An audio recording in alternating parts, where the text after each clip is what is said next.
spirit loves it. What's going on, all you gamers? That's what we're gonna start calling our audience and our fans. The gamers, because you are all part of the game. Let's go. Your hosts. Gamers, I like that. You like it, eh? Not bad. Not bad. Not bad. Your hosts. Beloved. Rain Carnegie. Where are you at, boy? I am home. I took a mental health day. What a day to take it because of the guests we have today. We're on episode 14.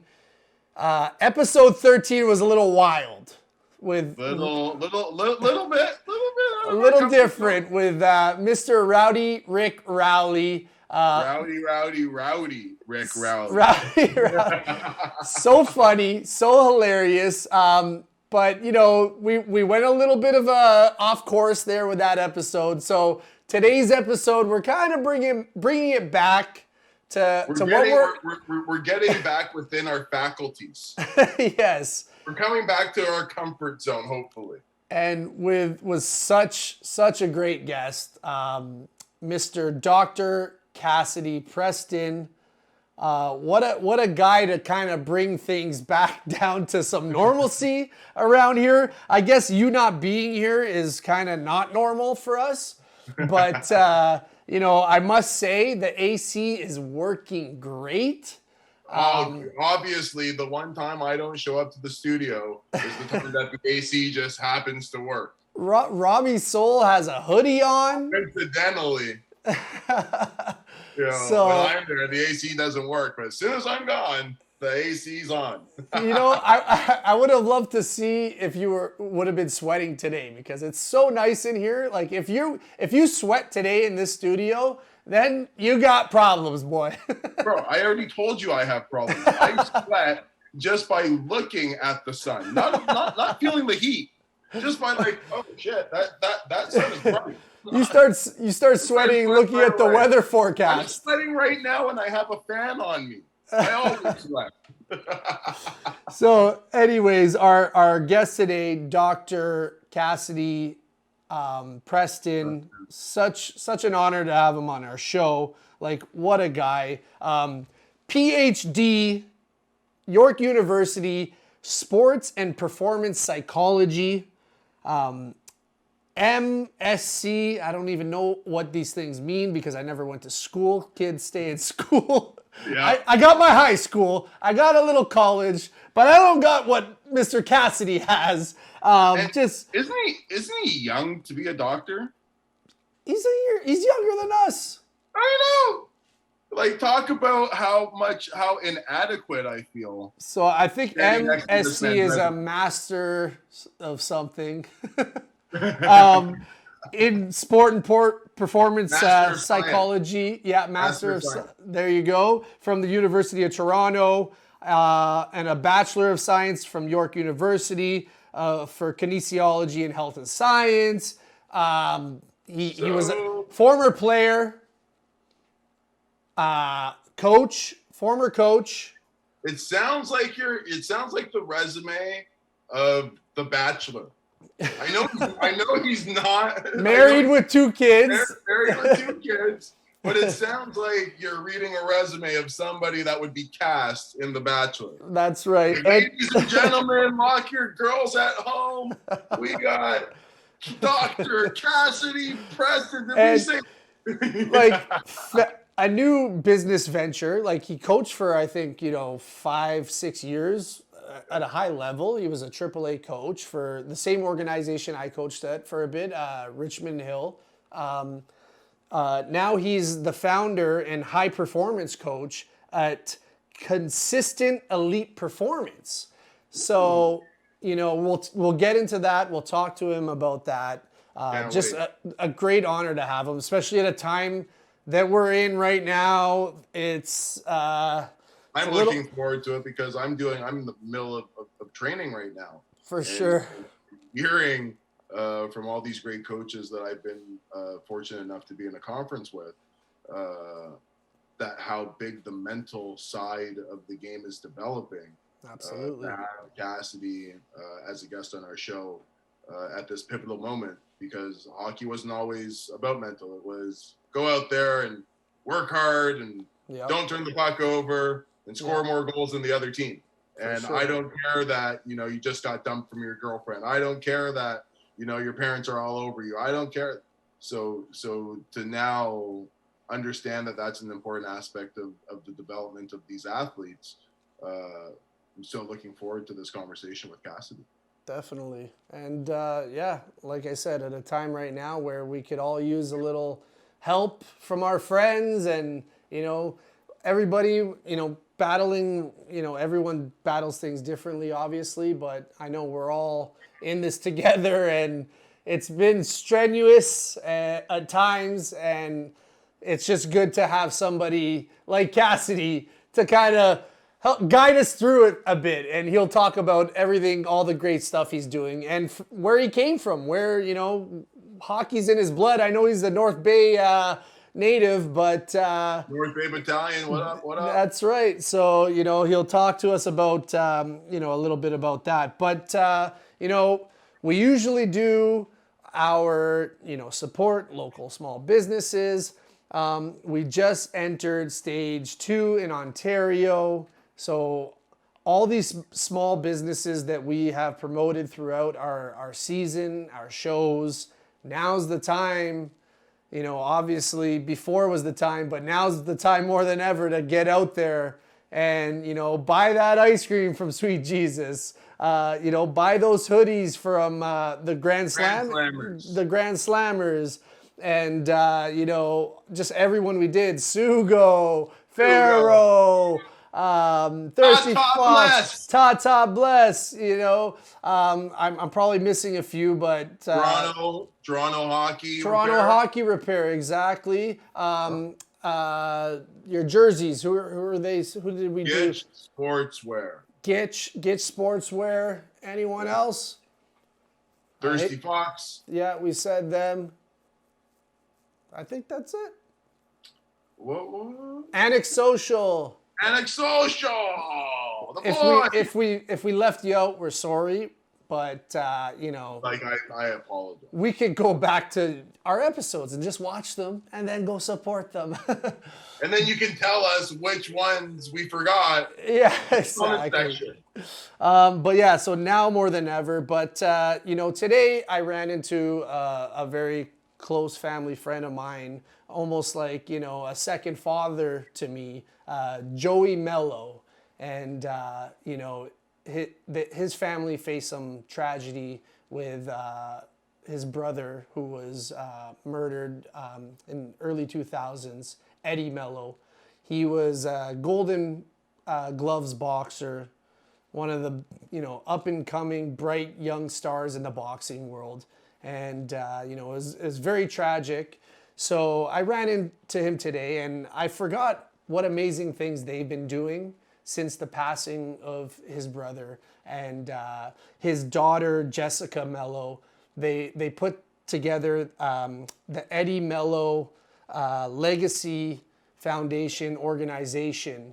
And it's basically for underprivileged youth and trying to get some, you know, financial aid into their pockets and help them do some stuff that, you know, without our help, they can't do. So they're doing great things. They do a lot of fundraisers. They put on boat cruises with like entertainment. You know, I've been to a few. My dad, when, you know, God, you know, rest his soul, played on those boat cruises, and, you know, he was an entertainer. So, you know, it's a family thing with Joey Melo and the Melo family. So I just wanted to give them a shout out today, and we'll post their website where you can, you know, join the foundation and help out. And they do a lot of great boxing events as well. They put one, the most recent one I think was down by the exhibition place. I think they had like, you know, 2,000 people in there, tables sold, a lot of great, you know, people in the boxing world just supporting. GFL, the garbage company, they had a tape, like it was amazing. Sugo had a table. I was at the event I was supporting with Sugo. They just do great things. Amateur boxing events. I think the last one I was at, it was Canada versus US, so they had like that going. A lot of great talent, a lot of female boxers and, you know, male boxers. And it was just an amazing show. They're doing great things. So, you know, please check them out. And yeah, like I said, dear to my heart, Joey Melo and the Melo family. We love you, and Jessica Melo. And yeah, support them if you can. Support them. Support them. That's right. And and their merch. Like, look at they got the hats. You didn't even tell me that there was some shirt. I got you a hat. Don't worry. We'll get you there. Good. We'll get you there. Okay, good. There you go. Beautiful. Support them. But anyways, moving along to that. From that, we got an amazing guest, like I said. I want to go through all his certificates again and his diplomas, but I'll just mess it up all over again. So without further ado, let's move to our guest, Dr. Cassidy Preston. Doogie Howser Preston. There he is. Let's go.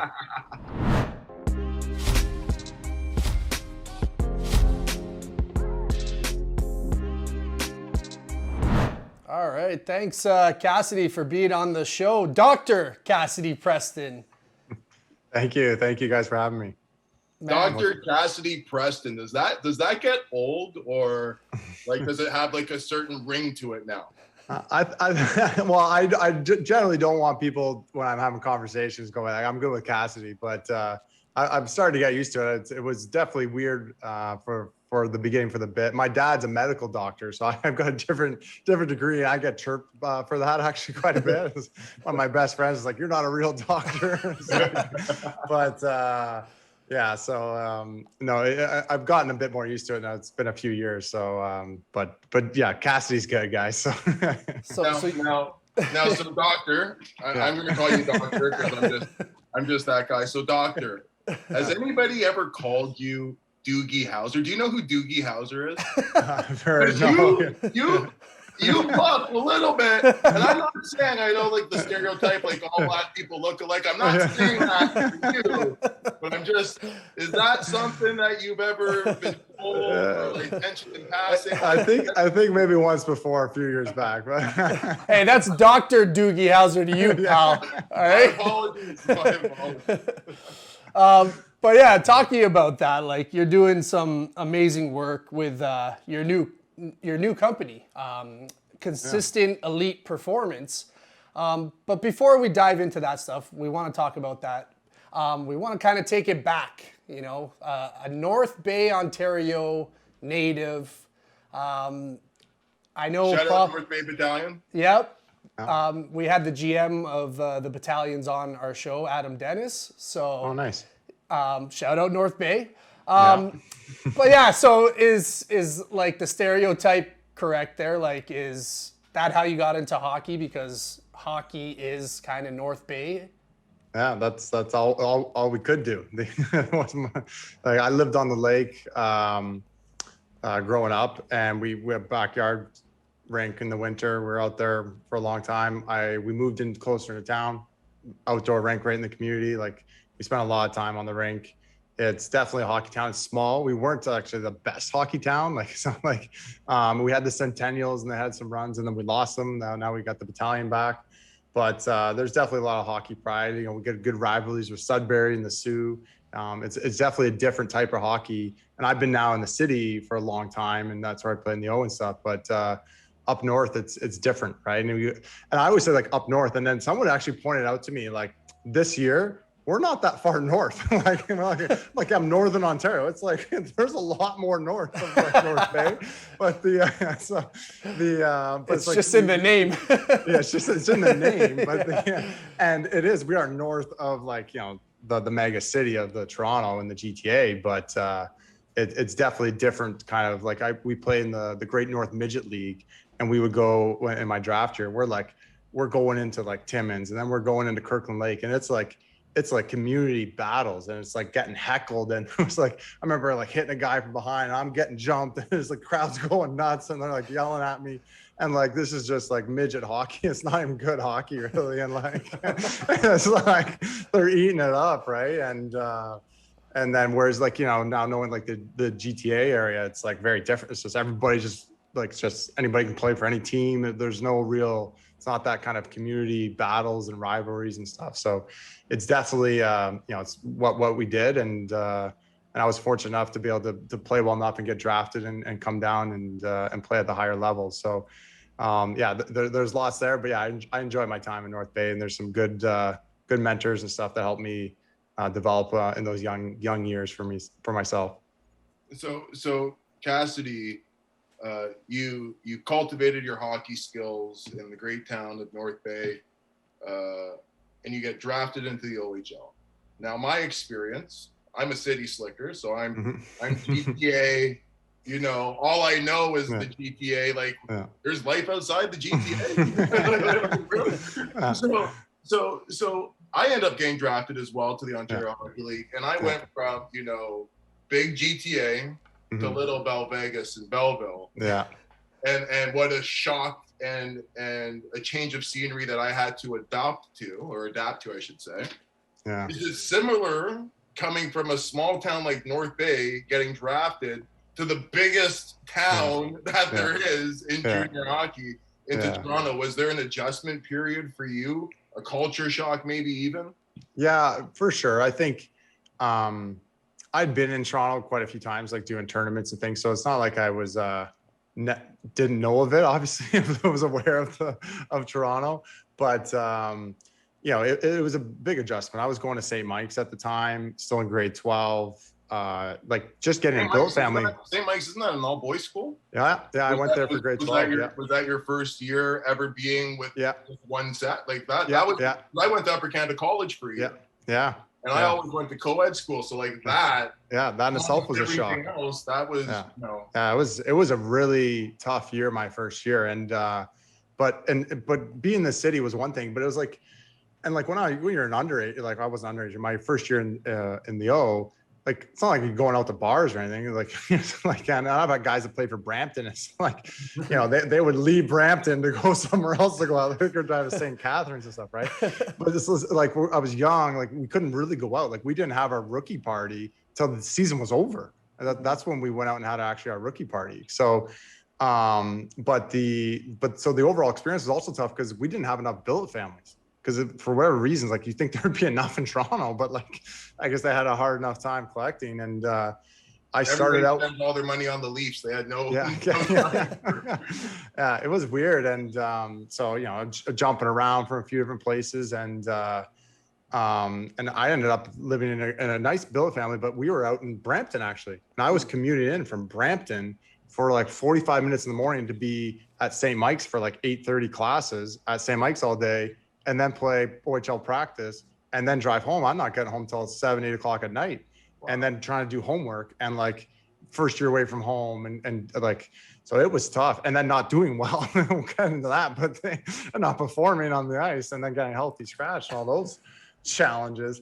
Anyways, but then the next year I actually got, which kind of I met Britton was through, guy who coached with Tommy is related to actually the Tedescos, and that's the great Bilt family that ended up staying there for 3 years. But yeah, it was an adjustment, but I like the city. Like I live in Newmarket, so I'm not in Toronto necessarily, but GTA and stay close. So I definitely it was an adjustment, but those are the other things I'm sure we'll dive into were more of a factor for me than the size of the city, because you don't know how big Toronto is when like you're in it almost sometimes. It's like, as a kid, like my world was this small. Like it was school in the OHL, like it was small. So, but yeah, no, that was that.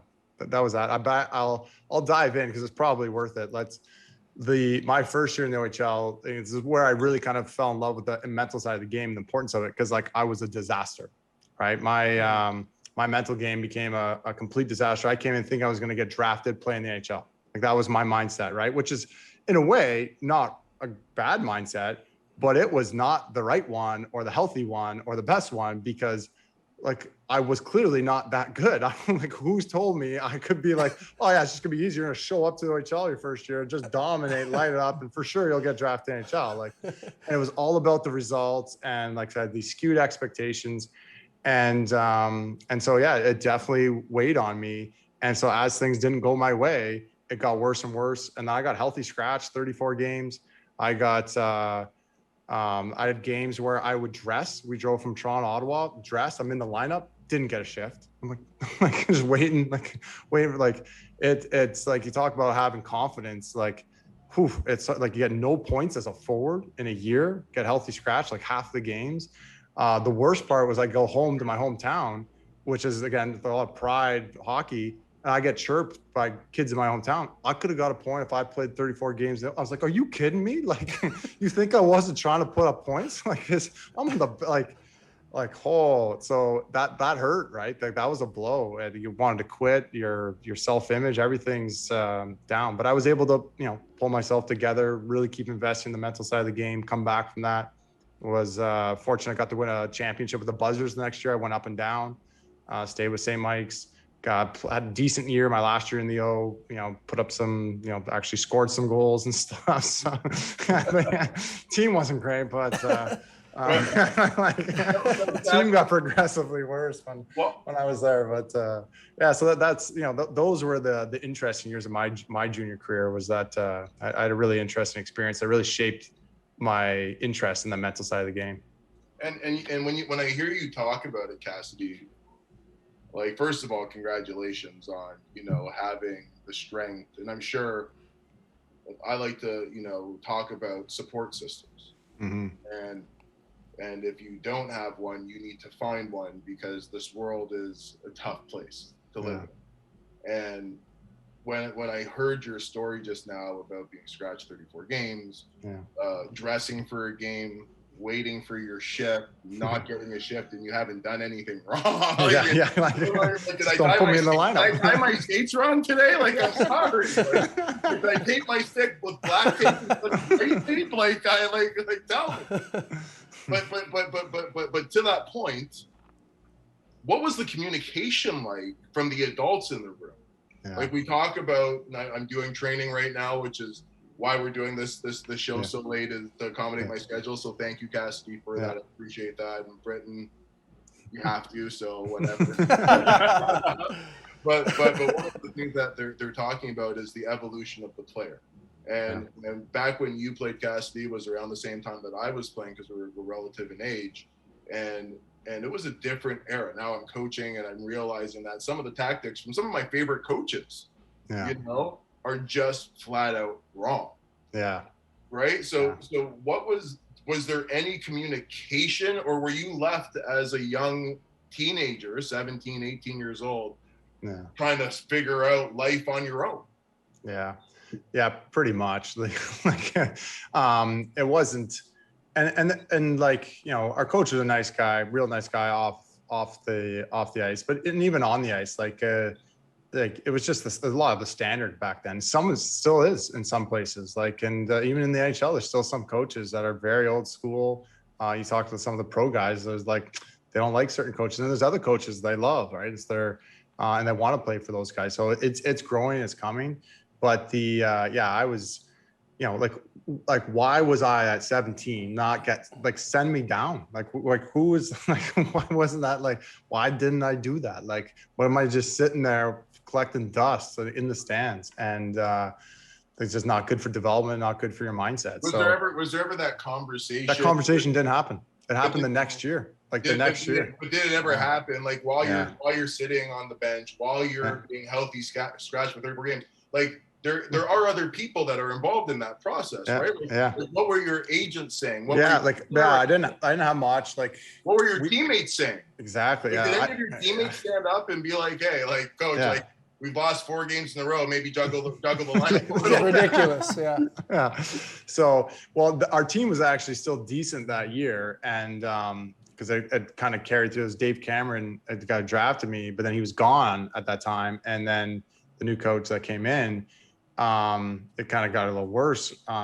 but we were still decent because we had some really good players in our lineup. But a lot of them actually ended up wanting to get out.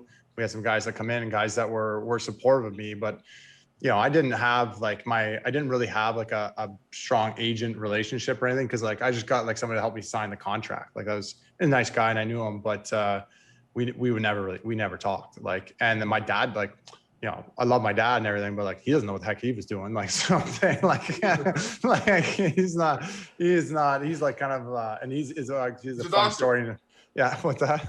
The doctor. Yeah, he's the doctor, the medical doctor. He's not a hockey guy, but he's also like I'll give you. He's an interesting story, because he's like old school. Like he's more farm boy than me, obviously. Like I grew up, my dad was a doctor. Like I'm not a farm boy, like in the full sense of it. He was a farm boy. He grew up in poverty, right? Like he's old school. He's he's fight. Like they get in fist fights every day at lunch and stuff. Like, and but the funny thing with him now is like he's like Buddha to the extreme. Like he's meditate, like he's zenned out, like he's really grown and transformed in those ways.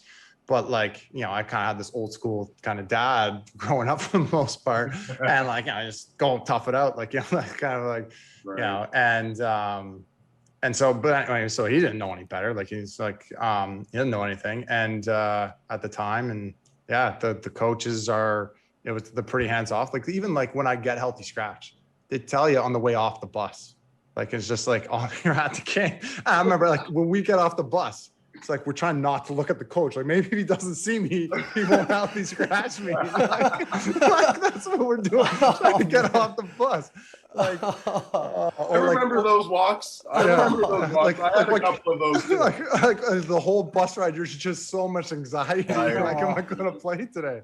And or the home games. Like you find out when you get into the room and your jersey's not hung up. It's like, oh, like you can't send the guy a text. Like you can't let them know the day before. You didn't know. I've heard of coaches and you've invited all your friends and girls to come watch you play. It's awful. It's like the where's the humanity, right? And it's coming now. I think it's different. But I've even heard there was a coach, I think it was one of my USHL guys this year. The coach wouldn't tell the goalie who's starting until they get to the rink. Like play a mental game with a player. That's one thing. With your goalies, like, what are you doing? Like, and he's like, they had the worst goalies in the year in the league. It's like, y'all wonder why? Like, because they're stressed out. It's like, are they gonna play? Like, so anyways, what we know now, and even like what we know then, and one of the coaches, like I do a kind of a small podcast we're starting to do it just on the X's and O's, going beyond the X's and O's of coaching, right? And I've got some good relationships going with the coaches side. We have a workshops and those things. We were talking about it before. And some other stuff we'll be doing, I'll talk about. But one of the guys that came on, I forget the name. It was like, actually, I think it was Glenn Clark, who coaches in the NLL, actually lacrosse. And he was a pro hockey player as well. But he said, pretty sure it was him. He said, like, the way the standards now for what's acceptable coaching and, how to treat people is just how you should be treating people. Like, it's just like, it just used to be the norm that like, it's just as the norm. You just don't treat athletes like people. Like you just, right. And I was like, oh, actually you wouldn't treat a normal person that way. But I'm like, why would you talk to someone this way? Why would you just like treat people like this? It's just, you're just treating people with human dignity. And I think it's just the culture has really changed. Like the stuff that's happened in the NHL, in the last couple of years, and what what coaches were doing and getting exposed of is really shedding a light on the mental side of the game, on the leadership aspect of coaching. And like we're talking about that HP1, like that's so important. Like how do we communicate on important topics and lead and understand the player's mindset? Because it's, the players are getting smarter and they understand what's acceptable and not. Players are they understand like how they should be communicated with, and when they're not, like they shut down, and a lot of them don't respond well. And it's just like they shouldn't have to be abused emotionally in a sense to perform well. Like there's one of my things in my master's research, which is huge, is just like this cultural norm that we think we need to go through emotional abuse to achieve high levels of performance. That's so flawed. Like, no, you don't. Like, it's like, and the fact is, the more you support them in a healthy environment, they're going to optimize their performance. And you want both. And people think it's one or the other. Well, if you want to be this nice coach, then you're going to sacrifice performance. No, you don't have to if you're doing it in the right way. And it's like, well, I got to win, so therefore I have to sacrifice mental. Like, that's so messed up. Is there performance in being scared? Like using the old school approach, like you know, like if you don't do what I tell you to do, like what brain do you have? You're supposed to do what the coach tells you to do. Yeah, exactly. Yeah. Do you for a lot of years that was the optimal way to gain, you know, optimal abilities to perform, right? So how do you change that narrative? Because I agree with you. Like, I think that you kill them with honey. Like, you want to attract bees, you give them honey. You don't give them vinegar, right? So if we're like to your point, Cassidy, if we're, you know, loving and accepting and positive and building them up, how can anybody argue that what's been the norm should still be prevalent in the development of the athlete? Yeah, well, my opinion, anybody arguing that, like, you know, fear is the best motivator is an idiot. So that's my answer. Absolutely. Like, it's, you know, love stronger than fear, kind of like, you know, that's kind of cliche, but it's because it's true. And, but like, fear can work in a short term.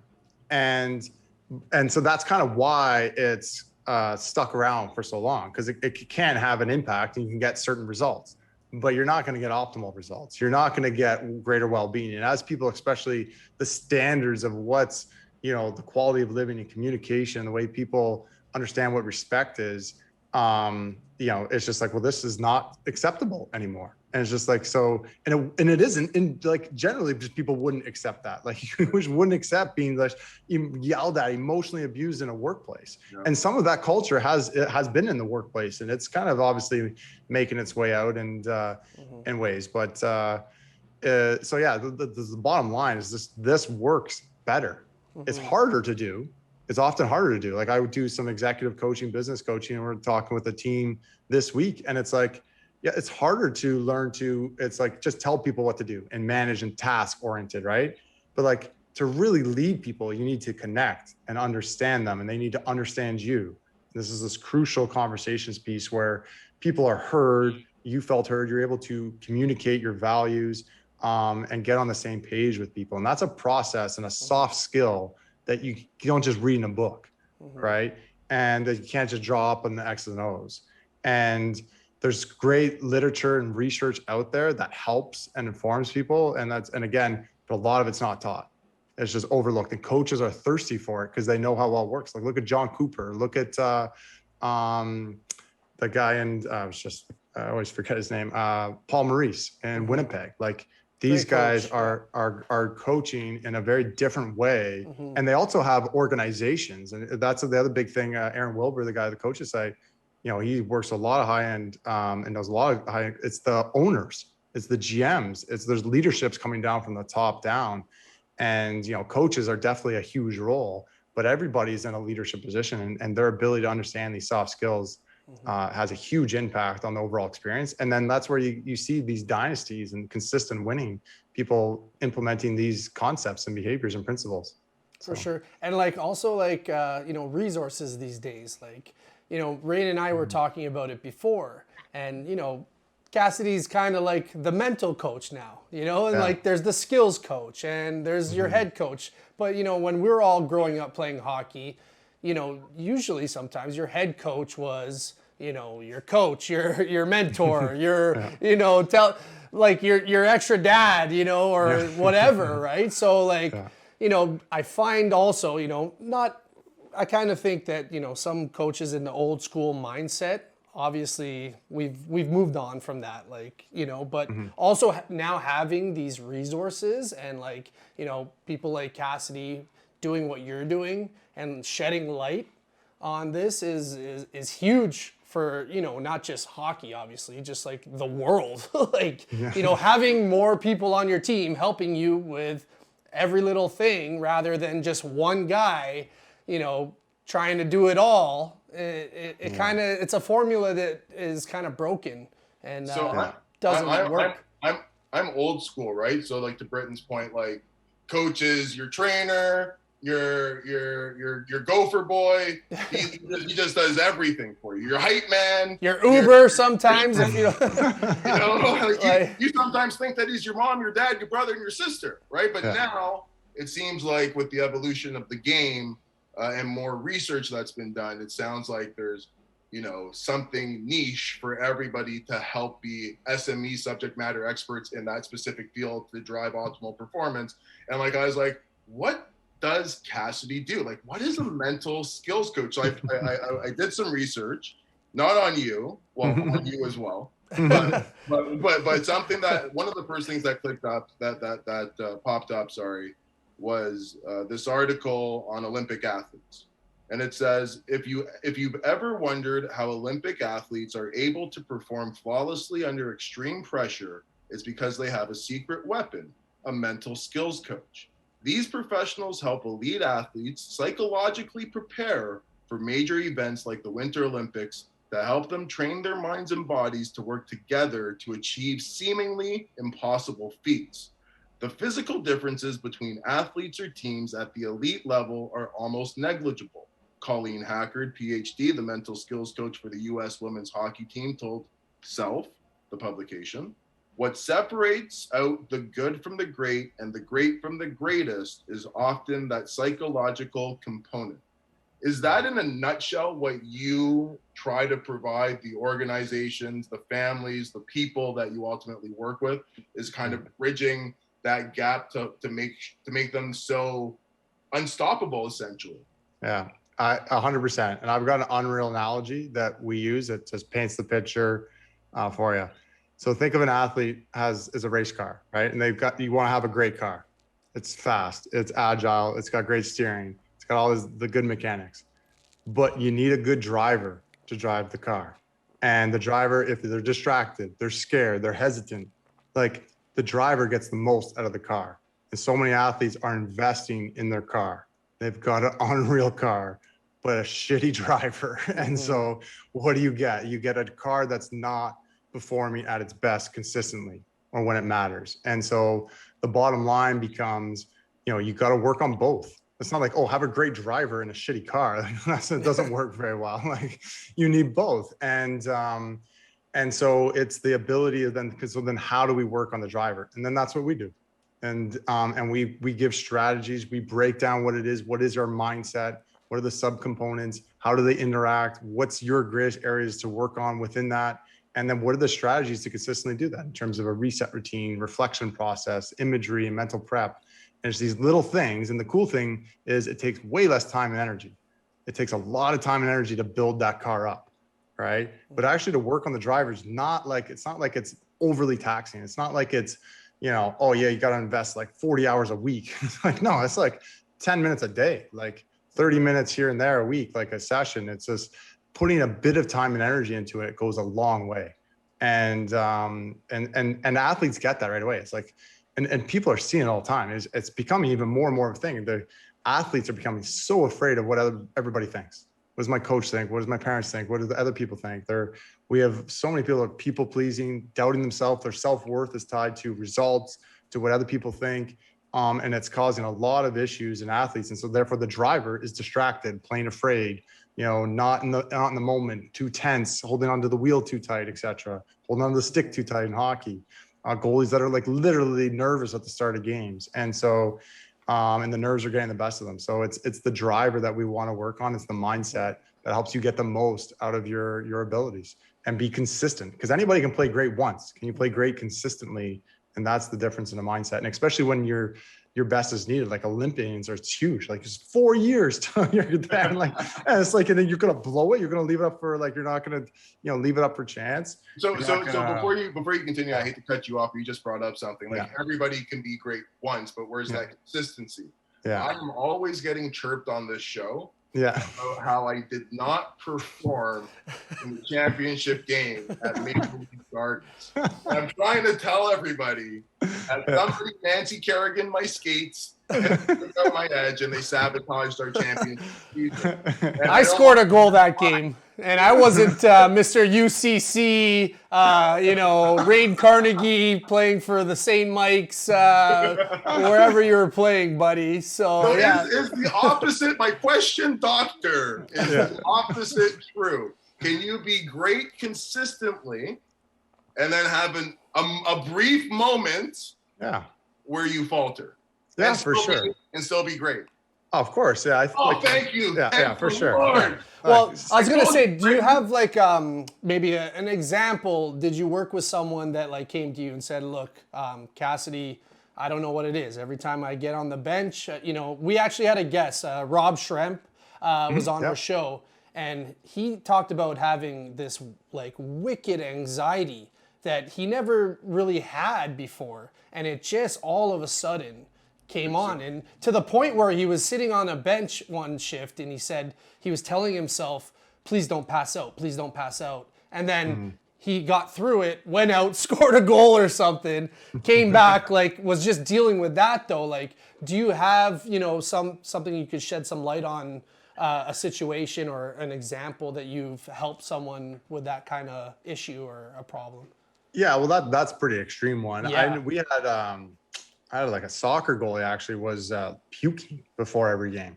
So and like just within like 1 or 2 sessions, puking stopped. Like it's a shift in mindset of just learning that like you don't have to please everybody, and like and to your point, Rain, like we're human. Like, it's not like we're expecting you to be perfect. Like, and that's usually one of the biggest issues and limiting beliefs that are holding people back. They think like, well, I should be perfect, right? If Robbie Schremp's going to the game, it's like, well, I should do this and I have to be perfect. He's putting these unrealistic pressures on himself in a way that are unhealthy. And it's going to cause that anxiety and nerves, and usually going to actually backfire, right? And it's just not healthy in a lot of ways. And so you can have super high standards for yourself. I got a super high standard. I'm going to work hard, do this and play this way, but let go of the expectations and shoulds and the perfections about the results, because it's out of your control anyways. And so there's a massive distinction there. And, I've got lots of examples of athletes that have, they're in their own head and they're just consistently not performing well. And then, a couple, shifts in mindset, and now they're, performing very consistently. So, but the want to pass out on the bench is not too common, but that's, I don't see a lot of that for sure. But that's, like I said, I had the one soccer one, but yeah, I see a ton of just players, or they get really down on themselves and get frustrated, right? And it's just like they get completely derailed. Like my story, that I can tell well because of my own experience, was my last year of junior. I put up 74 points in 50 games, roughly. So about 1.5 a game, decent year. I look back at it, out of the 50 games, 20 of them, I had no points. And that means 30 games, I lit it up. At 20 games, I didn't. I'm like, oh, what happened? So I go back and I look at the 30 games, almost every one of them, I got a point in the first period. Things went well. Then what happens? All right, we're going. Like, let's go. What happens on the games when I don't get a point in the first period? Are you kidding me? Like, I'm like, I suck. What's wrong with me? It's not my day. The self-talk gets negative. I get derailed. So then I'm holding the stick tighter in the second period. Like, get some chances, make more mistakes, get more upset. Downward spiral continues. And sometimes this kind of goes on for games at a time. That's like a legit called a slump, right? So like you're in your own head. And so trust me, I experienced it. That's why I got into this, because I was exhibit A. So and so I see athletes in this all the time. And we had a good one of a junior guy, obviously not this past year, but the year before, where he was putting up like 1.1 points a game. He's like 20th in the league in junior. But, had some perfection problems, was really focused on results. Like a lot of junior guys, like they're just studying the game. Like, oh, what are my points at? Where am I at in the league? Every day, check it. Like, right? We all did it. And that's not helping, Right? He's just I still do it in men's league. Yeah. It's unhealthy, man. I've done it in men's. Yeah, but are you doing it daily? Like, it's one thing to check every once in a while. Well, that's jokes, though. Yeah. But but this guy's doing it, and I'm like, okay, eventually we got him to stop checking him, really define what his process is, and connect to that. Let go, use his reset routine. Guy finished the league 2.2 points a game. Like, it was like dominated down the stretch. Like, just tweak. It's not. I didn't teach him how to skate. Didn't work on a shot. Didn't work on the car at all. Just on the mental side. And there's just a massive shift. And so we get the results like that all the time. And it's really cool for athletes to, like, most of them is like, they don't know what it is or how to work on it. It's just this like arbitrary thing that, like, people know and they get, but then they don't do anything about it.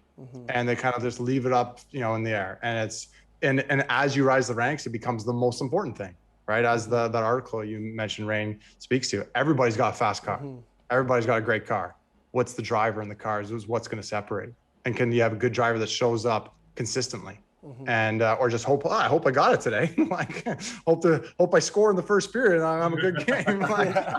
Like, that's not a good strategy. That's not a good strategy. Like, so that's, like, were you the type of guy that would, like, shut it down with 5 minutes left in the first? Because, like, the first 15, you didn't get a point? Or, like, was it, like, 20 minutes, you went hard, and then you shut it down?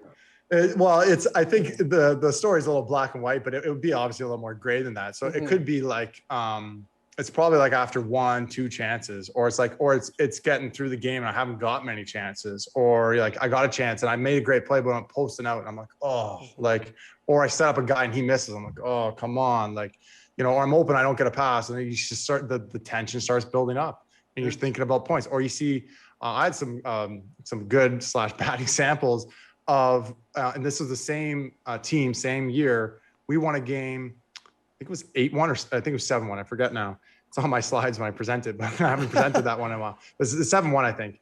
And I got no points. So not only I didn't get a point in the first play, I'm getting mad. My teammates got 7 goals and I'm in on none of them. And I'm a 1.5 game player and I don't get a point and our team gets 7 or whatever goal. So I'm like getting jealous of my teammates. So I didn't say this out loud, but I said in my head, I'm like, they're not even that good. I'm like chirping my teammates in their head. How's that making me feel? I'm even more upset. Like, it's just fueling the fire in myself. Cassidy, how much do we owe you for this session? Because as you're talking right now, no, basically point, Team Ontario. Yeah. Under 17. I played with a lot of future Hall of Famers, played with and against on that team. Yeah. And it was a tough tournament and I didn't understand rules. I'm used to being the go-to guy. Yeah. I didn't buy into, hey, if you want me just to be your cheerleader, like I'll cheer you guys on. I wasn't wired like that, unfortunately. Yeah. But while I'm there, it's hard to get points. Yeah. So you look for any opportunity. You look at your schedule, and you're just like, Team Russia? Oh, God, maybe I get a check, maybe I don't. Team USA, definitely not playing this game. Team Slovakia, okay. Point night. Point night. Back to the Atlantic. Yeah. Because I played in the East Coast and I loved the Maritimes. But that year, they were the weakest team in the tournament, Team Atlantic under 17. I think we beat them 11-0.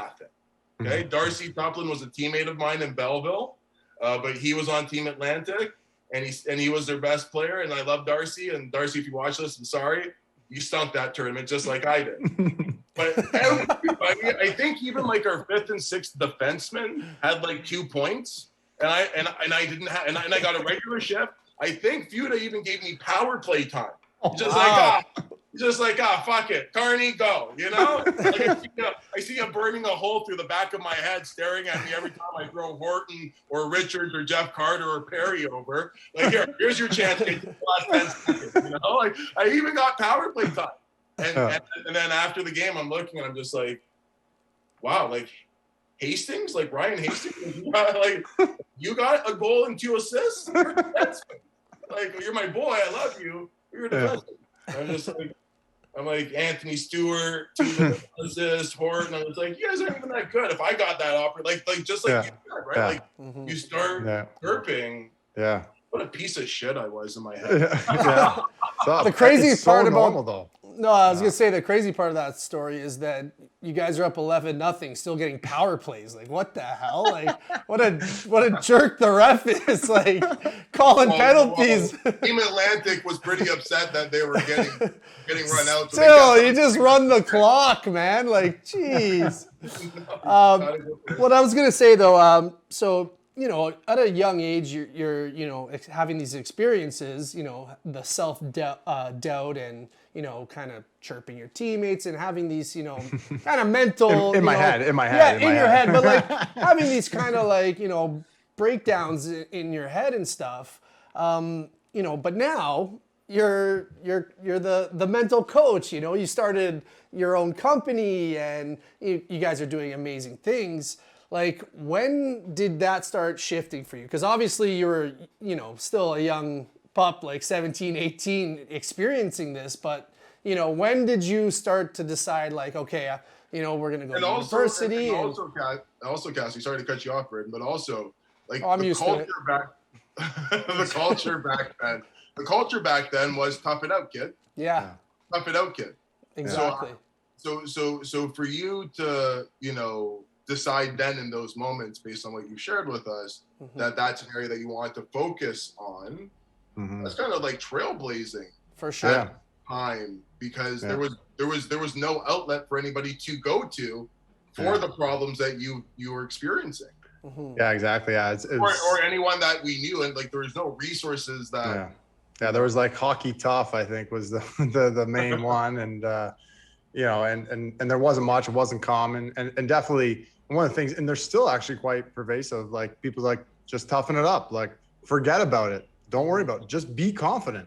Like the amount of different OHL coaches I've heard tell their players, just be confident. It's like, if it was that easy, then they would just do it. Like, it wasn't like, that's not the answer. Like, everyone would just be confident all the time because I just flip a switch. Like, it doesn't quite work. That's not the solution. That might be the result. That's the mental state, the driver we want the driver to be confident. How do we make sure they're consistently confident? What are the things they're doing? So for me, so I was very fortunate. I worked with a mental performance coach myself, sports psychologist, when I was 16, because I broke my jaw actually my underage year, and I was out for a bit. I think when I came back is when I got one, or as I was coming back, because I was starting to get in my own head in my underage year. Like, I played in my hometown junior A, and one of the things, and I did a lot in my career, just like in some games, I'd often start off hot. I got like a hat trick my first game in my junior A career, not in the regular season, in preseason though, but like coming out flying. But then it dipped, and I got injured. And so when I came back, so she was unreal. Her main sport was actually tennis, but she worked with some NHL players and stuff. But and she was great. Like, she gave me all kinds of tools and was very helpful, and probably really helped me kind of get through my junior years with some of the strategies and stuff that I got from her. But nonetheless, like, she wasn't a hockey player. The journey of going through junior hockey is like, it's the ringer, right? Like, it can really take a toll. And like, you know, she never went through that, and the guidance through that as well. So it was helpful. I read tons of books. My dad's obviously started doing other stuff. We had like this guy, John DiMartini. We did these different camps where about, you know, mindset and warrior camp, like some weird stuff that I did. Okay. But so I was like, I'm learning from like all kinds of different areas. And then, you know, I started doing my undergrad at York. That's where I went after my junior days. And I eventually ended up, here's a funny story. I started in psych. I was like, yeah, I want to get into sports psych. I'll get an undergrad in psych. I take psych 101. I'm like, this is terrible. I can't do it. I'm like, it's not for me. So I'm like, nah. So I was like, okay, I'll switch to business. And I'm like, macroeconomics. Oh, I can't do it. I'm like, it's not for me. Like, so I end up in kin. And then I'm like, oh, maybe I'll become a medical doctor. I'm like, no, my grades aren't high enough. I'm like, and then I'm like, oh, sports psych's actually a thing in kin. I was like, came right back to sports psych where I started anyways. And so I kept learning. I was still playing, right? Playing at York, still working on my mental game. Finish York, get to play 2 years at U of T, do my master's in sports psych, really focus on coaching, the psychology of coaching as well. But, that's where I'm really starting to, my last year of my undergrad, going into my master's, like, yeah, I think I'm going to do this potentially as a career, or something potentially in a career. So I did my master's, and then from there went and did my PhD back at York. And this whole time, I was always doing a little bit of like mental performance coaching along the way. Like even when I started my own first business, Complete Hockey Training in North Bay, which was just a hockey school, we called it Complete Hockey Training because we did fitness training in my basement at my house.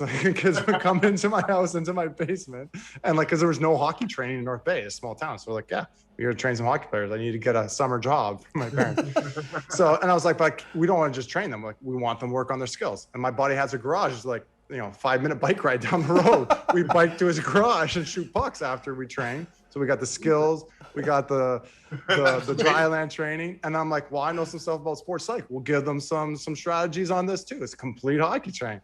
So it was a big hockey school in a way. And eventually we became more about on ice, and we had camps. Eventually it would be like 2 hours on the ice, 2 hours in the gym, and like 2 hours classroom sessions. And it was actually a cool little thing we had going. And then it was mostly just on ice, and I've my buddy Matt Markwart runs it now. I've just kind of passed it on to him because I just don't have the bandwidth to do that stuff. But so I've always been interested in it. It's kind of like it slowly became more and more of my main thing. And then obviously, even through my PhD, it was hard for it to be my main thing. I worked with a bunch of the varsity teams at York while I was there, which was cool and great experience. And I had some athletes I was still starting to do workshops.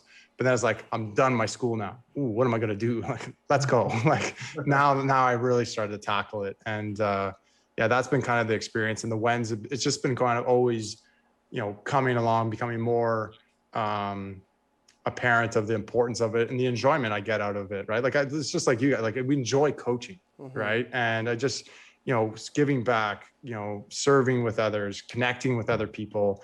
And, my strength is like, and even when I was a coach, and this kind of alludes to something you were saying earlier, as a coach, like, cause I was a head coach of a minor hockey team for 6 years, and like X's and O's, like, I'm like, like that wasn't my strength. Yeah. So like, I was literally but then what did I do? Bring in guys that were good at X's and O's, and guys that like, what do good coaches do and good team? Like they find other coaches that support them in their skill set and that have the same visions and alignments. And so that's and so this is kind of my best strength and where I've invested my life really into. And so that's how I got here. And kind of the when was that 16-year-old year was a pivotal year when I got my sports psychologist. I was like, that's cool. I like what she does.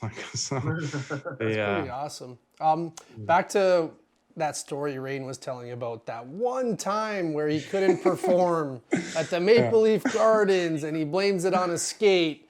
I like to call it the yips. And I wanted to ask you about the yips. For people who aren't familiar with the yips, it's like something where a high level athlete who performs at, the highest level, whether it's baseball, you're a Gold Glove champion, all of a sudden 1 year, you can't throw to first base. Or, it happens in golf a lot, where, you're an amazing golfer, you're hitting the ball 300 yards, it comes down to a little 3-4 foot putt, and you miss every 3-4 foot putt. And you've been making them all your life. You're a professional athlete. I guess what I'm getting at is like, have you worked with anybody who have had the yips? Because I feel like they're uncurable, but also what is like, kind of the difference between something like the yips and then like, building mental toughness in an athlete? Yeah, no, for sure. It definitely relates. Good example recently in the US Open that was just, a week ago or whatever, Brendan DeChambeau just fell apart on the last 9 holes. Like, I don't know if it's exactly classified as yips or not, but like shot like 9 over. That's like me golfing. Like it was not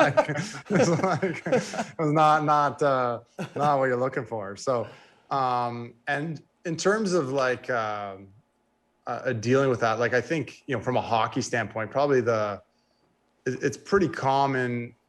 It's hard to get like the classification of it, but like with goalies, letting in weak goals, right? Like just completely like butchering a save, and it happens. Like, it happens in the NHL every year in playoffs. A it's goalie like Fleury playing the puck. He kind of playing the puck. Like there's just a yip there or something, right? Like there's a yip, right? So And he made the catch error the other game. I think it was an overtime or whatever. And so it happens. And then even like with players, like I don't know if you've ever had it where it's like receiving a pass. I remember my first year in the OHL and like the passing is like through the roof, and you get reamed out if you didn't handle a pass, right? You screw up a pass. I got the yips around handling passes. I was like, I'm so worried about screwing up the pass. I couldn't receive a pass. Like, absolutely. So it's like you're holding your stick too tight. It literally getting like so, or missing empty nets, like players missing empty nets and stuff at times. So those are all kind of varying degrees of it. And they're all kind of linked back to like you have a huge expectation and result-centered mindset and shoulds and a ton of tension, probably a lot of negative self-talk. And when it's probably getting really bad, it's because like then you're starting to believe like I can't do it anymore. You start like I can't do this, and it's like I'm doing it back to myself in the OHL. I can't receive passes anymore. So now it becomes a self-fulfilling prophecy. Is literally now you've got the case of the yips, and so there's. If you're proactive, and I'm big on proactive, like think of like, do I want to work with somebody that they want to start working on their mental game before the season starts, be proactive, or do I want to work with them as shit's hitting the fan mid-season and they're spiraling downwards and I'm trying to pull them out of the river when they're already, 50 feet deep and whatever, or do I gotta be like, hey, don't go into the river and stop them upstream is a lot better tactic, right? So, and so, and then in terms of tying that into the yips, like if you're proactive, you're probably going to limit that kind of yippy thing. And like, I'll use Fleury as an example. I think he's a pretty good one. Like he's going to make yippy type mistakes, but doesn't mean he's going to get a big case of the yips and spiral, because generally that guy's got a great demeanor and mindset. Like he's one of the best, right? Like so loose, having fun, flowing. Like he's one of the all-time greats now. He's rising the ranks there. So as a goalie, and his demeanor is huge. Like I remember, one of my favorite cool Fleury stories is like him doing cartwheels in the dressing room, full equipment. Like, don't do that at home, kids. Like that's dangerous. he's that level of like loose goose fun. Like it's fun.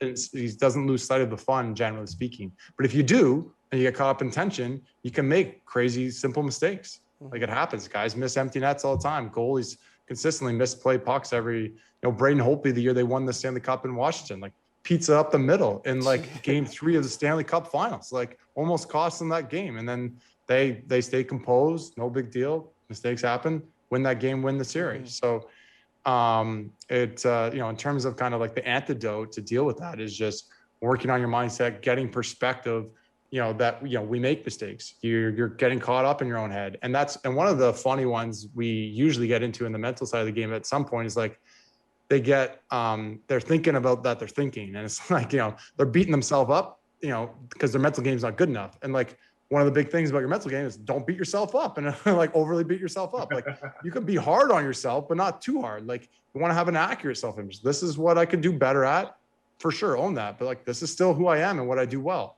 Don't lose perspective. And so if you're like, well, no, I'm going to beat myself up for this. I suck. And especially if you're doing that about your mental game, oh, my mental game sucks. It's like, you're really going to downward spiral, right? And sometimes that's just kind of a phase athletes will go through, is because they start working on the mental game and they're like, well, now I need my mental game to be perfect. It's like, well, we just pretty much taught you that like you're human. It's going to be hard to be perfect all the time.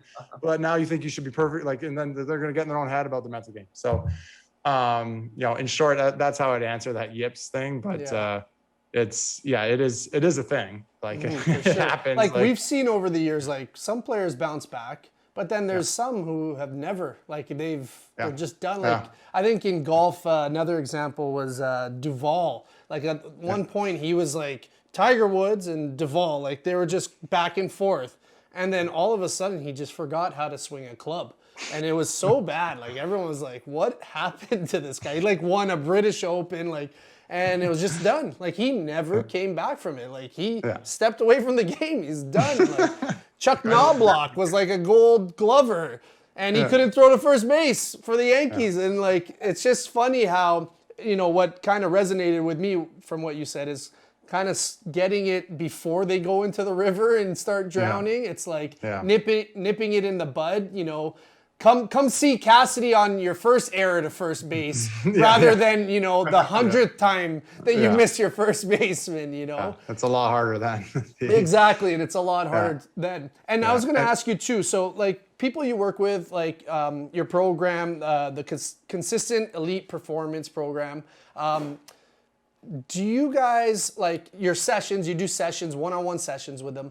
How is it like everlasting? Like, do you guys have, you know, your kind of conversations, and then you're like, all right, I've led you to the water, you know, here's your time to drink, I'm gonna go now? Or do they come back to you as like, all right, Cass, it happened again, man, like help me, like I'm puking again, you know, like what's going on? Like, you know, how does that work kind of? So I'd say it's both, because on one side, first and foremost, ideally, like it's like we want to teach them how to fish, right? So they can do it on their own. Like we don't want them to be like, oh, I need them to be dependent on me. It's not going to work. You can't call me mid-game. Like, it doesn't work that way.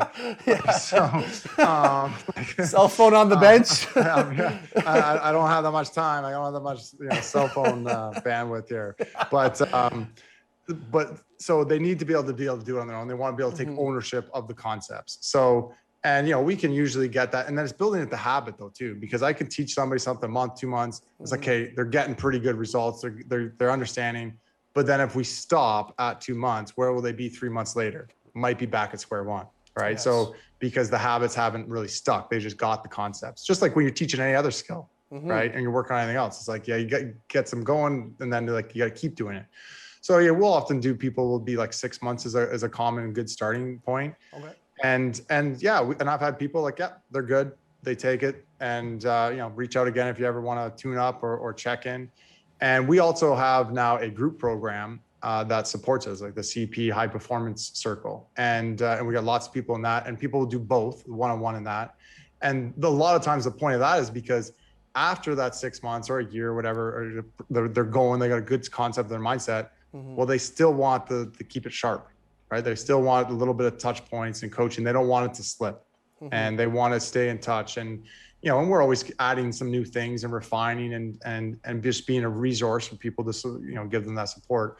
So that's a really good option. A lot of people are doing now too, after, their first program, or they're doing it as a package right off the get-go. So, and some people are just like, no, they want that one-on-one. They really like the one-on-one support.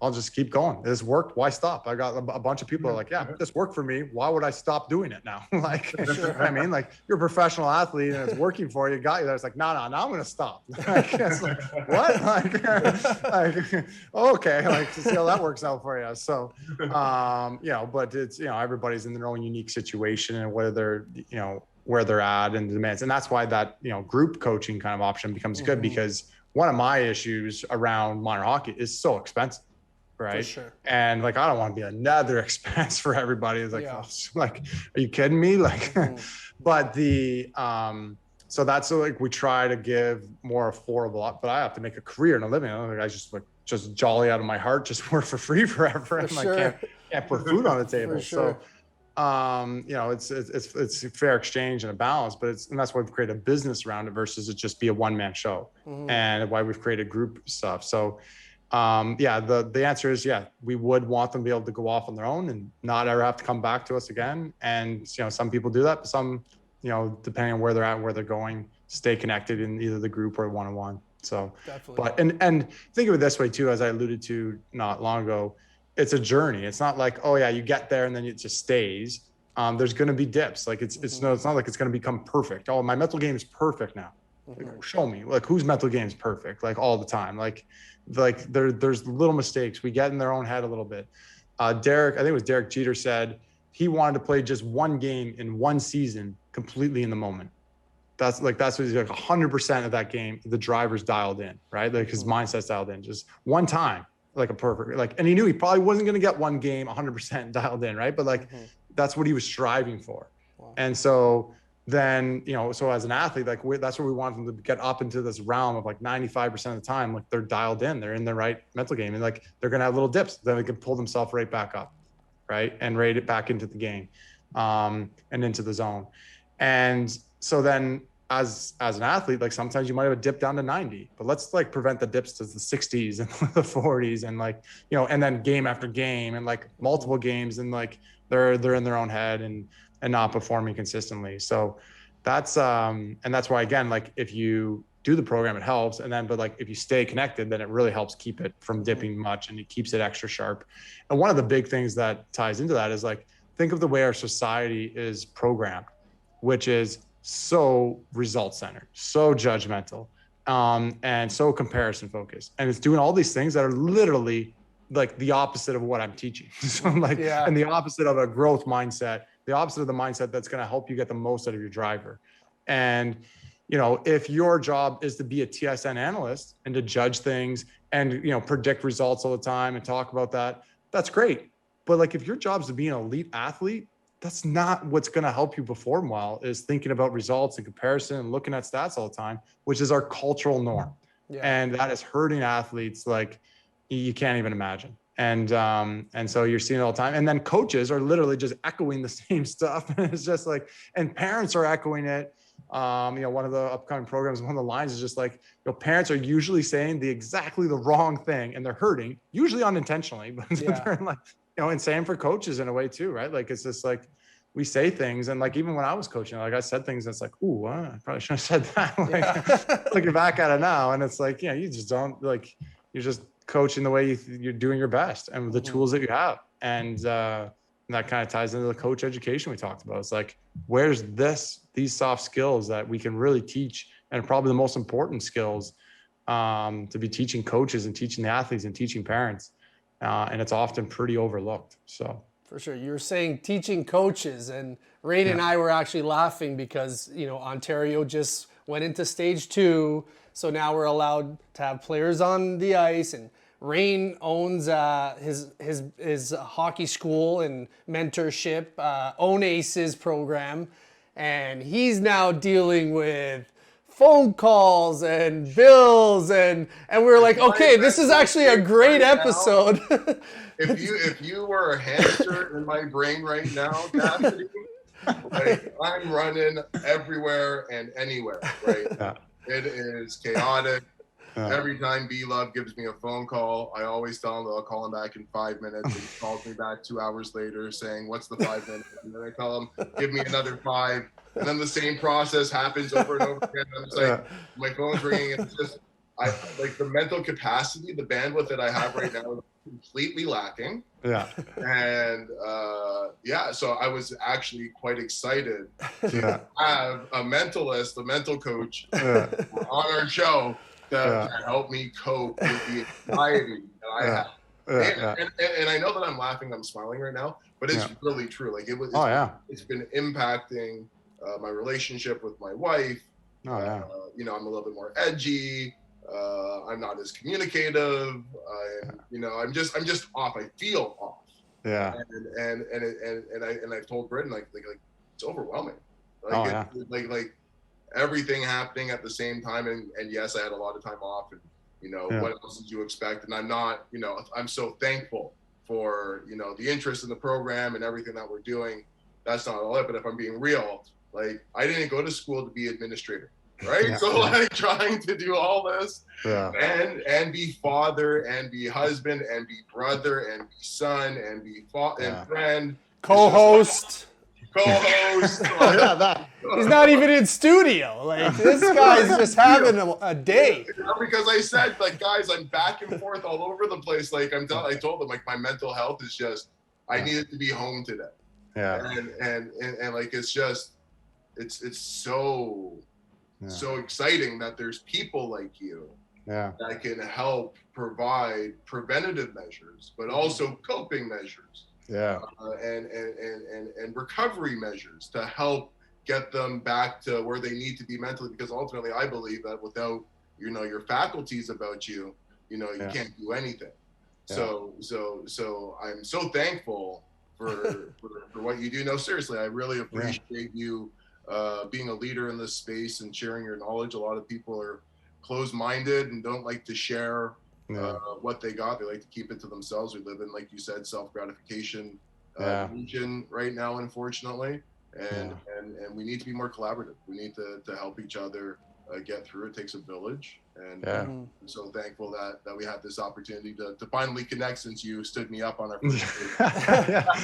I was just really late. You're just not I got that there. into me. That's all. You're just not that into me. Or like the 10 things. What's that movie? 10 ways to lose a guy or something. 10 ways to lose a guy. You're just not into you, or how do you know you don't know?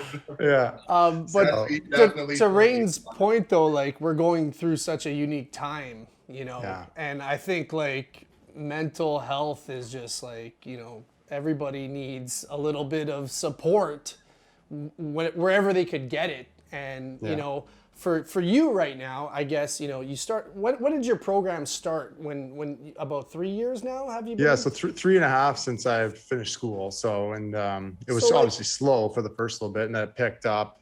Year 2, obviously, that really kind of snowball. And then year 3 was pandemic. So like, it's been a weird year for me too. For sure. You know, we were pretty fortunate that a lot of what we can do can be done online. So like, it didn't really stop business, but like a lot of athletes come to us more for the performance side than like the enjoyment, well-being side. So I was like, a lot of people just like, nah, I'm good. Like, I'm like, well, okay. Like, I'm like, all right, well, pivot here. So, all right. So, but then like we've had a lot of athletes still want it because like they're stressed, right? Like just you know, we're stressed as adults. Like the athletes have like, what a tough year for them. Like that's their like what they really enjoy doing, their most enjoyable thing. Just ripped out from under them. Like, so it has grown in that sense. And so, you know, being able to, we've done all kinds of different online things that have helped that way and have grown. And I've pivoted and done more of the coaching side, spending more time. And so things that have kind of really paid off. And so, you know, we're a couple things that ties into Rain's point as well is like this year, first from an athlete standpoint, in August, we're going to do another kind of like low level free entry kind of ticket, like 5-day mental toughness challenge thing, like prepping people about the mental side of the game to help them come back to sport, to that return of sport. So it'll be like a 5-day thing for athletes in the nights in August. So that'll be a big thing that we'll do. Awesome. And, you know, and it's just like, cause it's such a big part of the game and people are really starting to address it. Just, what's that? Part of the game. We were so lost.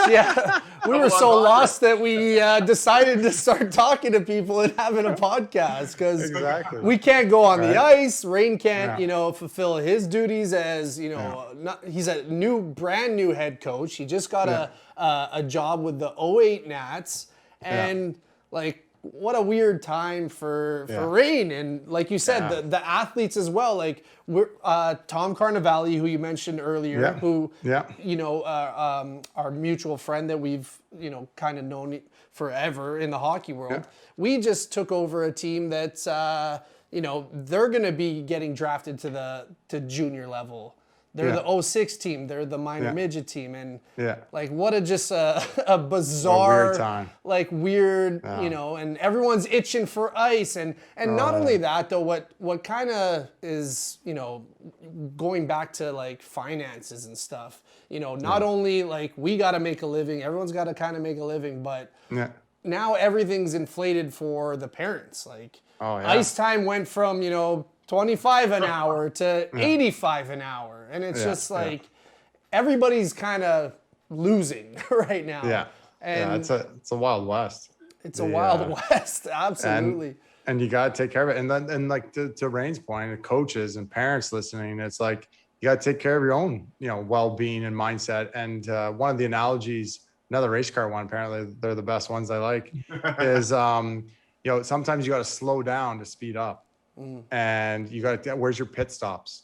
Like, you know, you can't just go full bore all the time. You got to say no. What are your boundaries? And because if you don't, you're going to burn out, right? You're going to, and like in our hustle bustle thing and culture and just like give. And like, what about receive and take care of yourself? So, you know, what are your pit stops during the day? What about going around a corner? You don't just go full speed. You got to slow down so you can speed up and ramp up around a corner.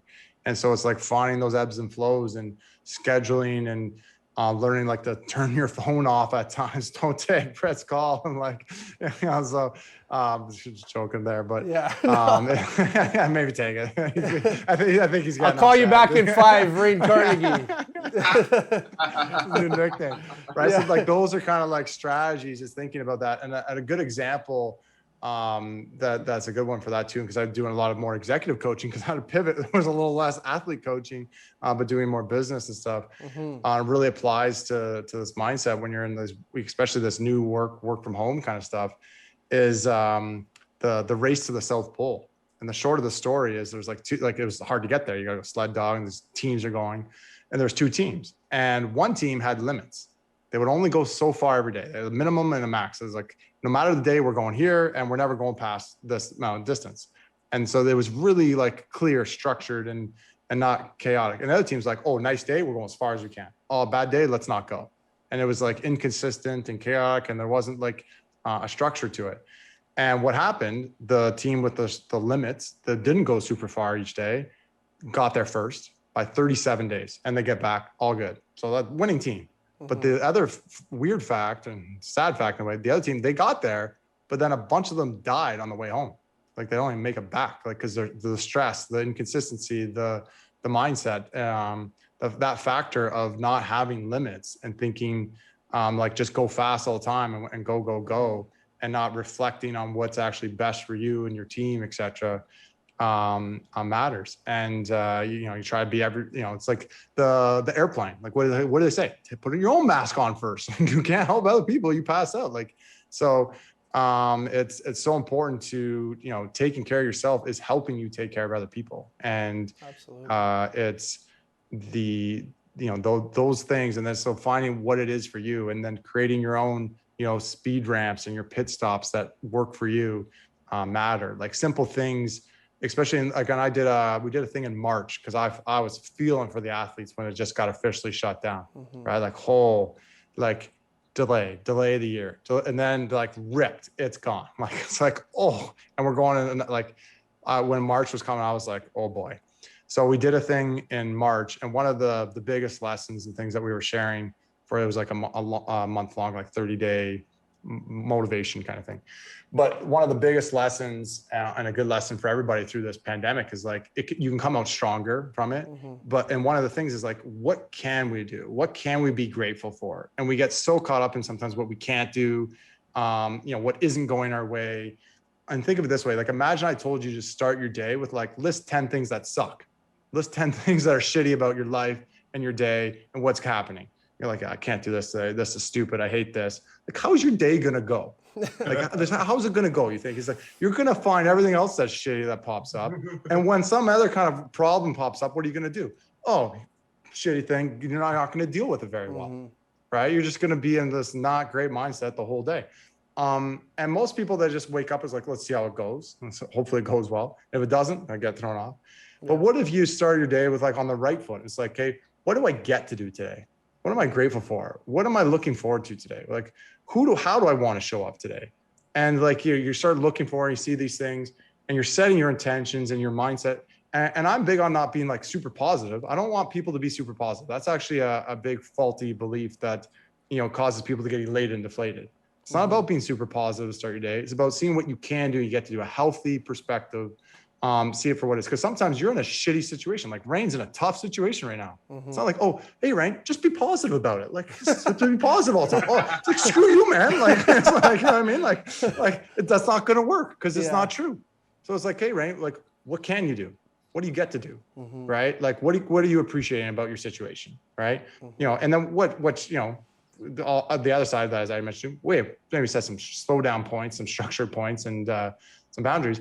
But like, and then even for athletes, like you start your game, what do we get to do today? What do I want? Like, and athletes that have been struggling with the motivation, haven't got to play. It's like, what do I get to do? And that's the athletes that have been doing this. They're staying more motivated. The people that are doing this to stay more positive or I don't like to say more positive, but they have a better attitude, right? And the way they deal with adversity. How do you go throughout your day now? It's like, see another thing that's going my way. It's like, and that's the law of attraction concept, but it's not like just be positive. You also have to take action. And it's not like just be super positive. It's have a growth mindset. And when you're in that kind of a state, things just go better. And when adversity comes up, because you can't avoid adversity, but when it comes up, you're going to deal with it better. And that's so crucial. And those are the guys, and then go back to the yips thing. Those guys were not proactive.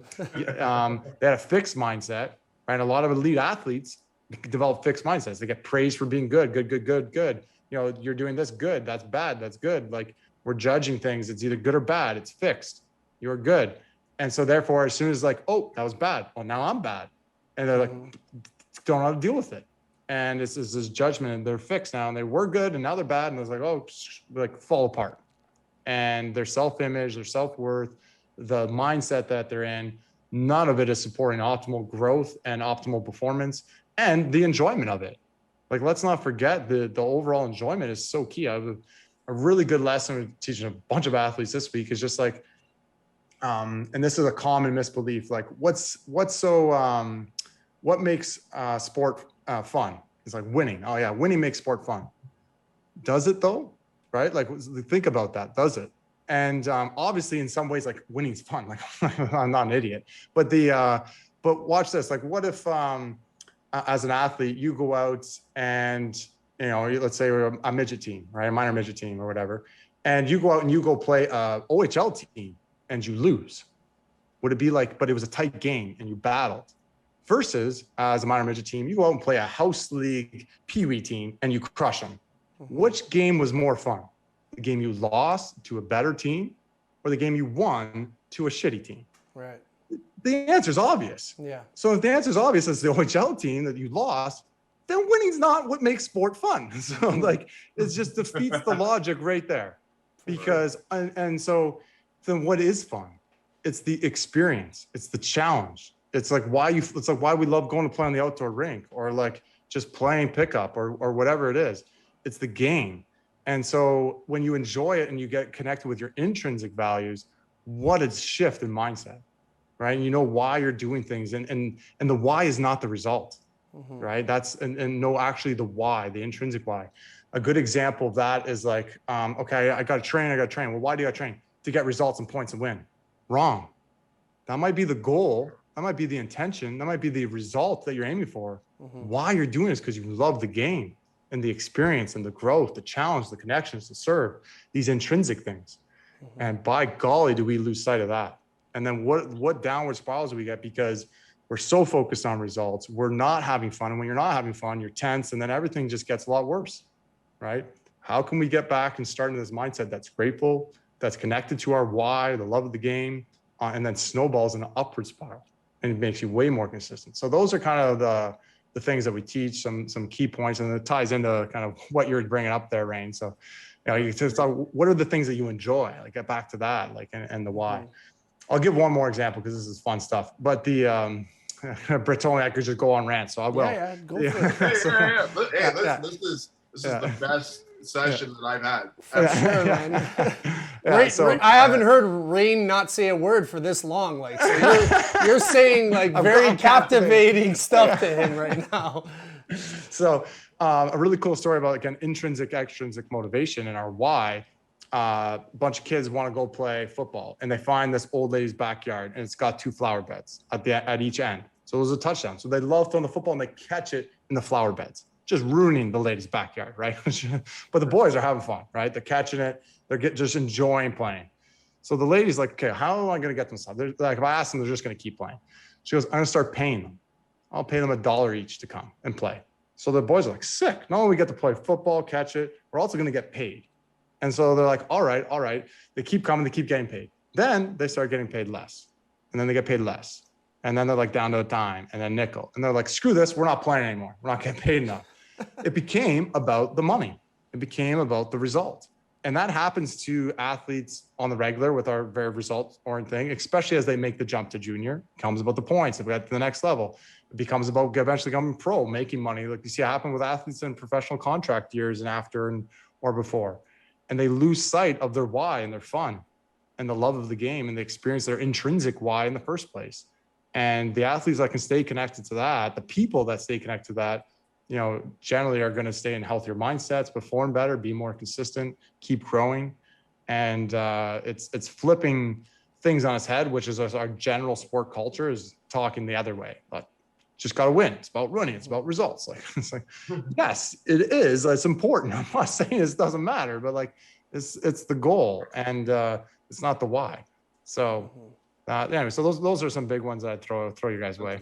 That's a smart lady, though. I'll give her that. Yeah, she was. Yeah, sneaky. Sneaky smart. Man, Cassidy, thanks like so much. We could catch you at consistenteliteperformance.com. Cassidy is the founder and high performance coach there. Obviously, all the lessons he's been giving us today. But also, we're not just done yet. Cassidy, we have a segment called Penalty or Part of the Game. It's kind of like cut or uncut.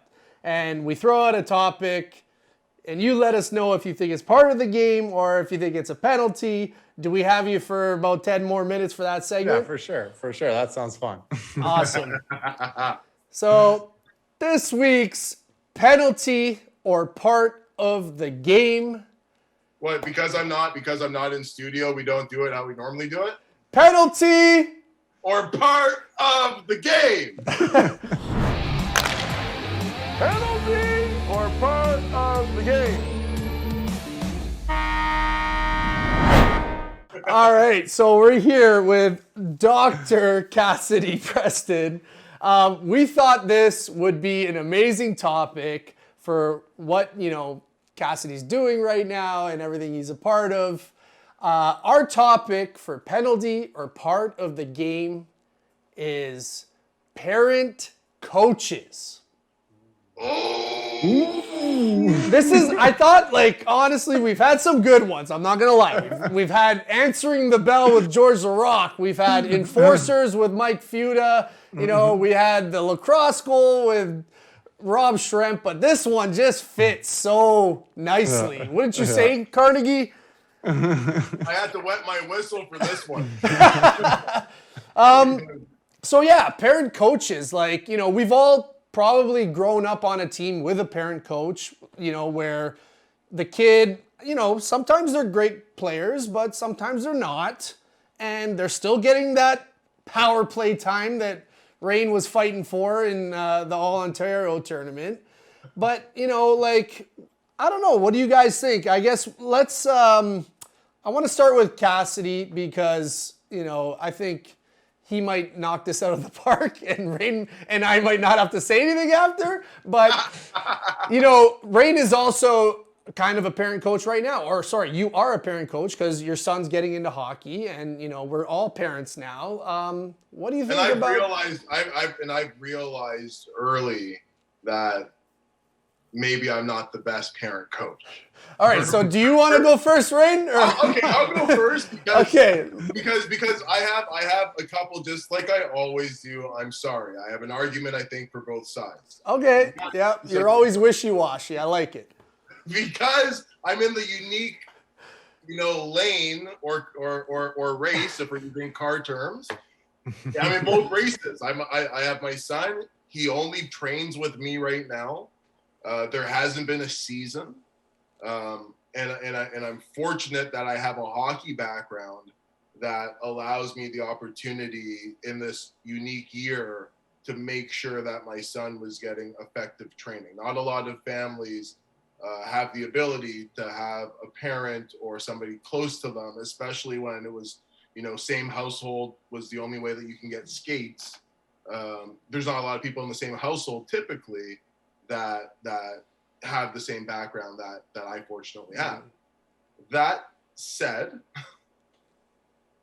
I realized, and I talked with Britton about this probably about a month and a half ago, that my son and I were doing semi-private or private sessions, just the two of us, and I was results driven and not why am I out here with my son having fun? Like, what are my expectations? And I was hard on him. And if he missed the pass or he missed the net, I became one of those parents. It pains me. Like I cried about it because I always said that I wasn't going to be that guy. And I made my son cry on more than one occasion on the ice not that like I was yelling and like he knows that I demand a lot out of him. And I think that the pressure that I sometimes have put on him in the past, and I'm trying to be better within the last month and a half, especially. I'm pretty good with like everything outside of hockey, like school, all that stuff, like beer guy. I leave like I'm not that guy. Like you ask anybody, I'm not that guy. But for whatever reason, hockey was just like, you know? And ever since then, I was just like, holy shit. My son he's only just started playing hockey. He hasn't been around and he hasn't had the hockey experience. He hasn't played mini six with his friends. He hasn't done anything. So how can I expect him to have this great joy for hockey when he's never experienced hockey? He's just started. So then I started to think, okay, one, I'm never coaching my son. I don't care if I'm if I think I'm the best coach there and like I'm the only one that has experience, like I'm never coaching my son. Unless, because I do think that there are cases in which you have a really good coach who's able to separate, because he has a really good relationship with his son, they're both able to separate the difference between coach of the sports team and father away from the sports team. So I'm trying to cultivate that, if I'm being honest with my son. Like, here I am, coach, I'm fair, I'm honest, these are my expectations, but I'm trying to change the mindset around what my expectations are, which is why I've adopted for our team what I call the WAFF system, WAFF, work ethic, positive attitude, focus, and fun. And you can't have one without the other. And fun needs to be incorporated with the work ethic, needs to be incorporated with the attitude, needs to be focused and incorporated with the focus. So that's what I'm trying to preach now, is everything that we do, when you can, and I have it tattooed on my body, easy when you want to, hard when you have to. When you want to do something, when you want to get a good score on your test, you do everything that you can in your power to study and to ask questions and to get the literature, the resources. But when you have to do that test, and you're just like, I got a date.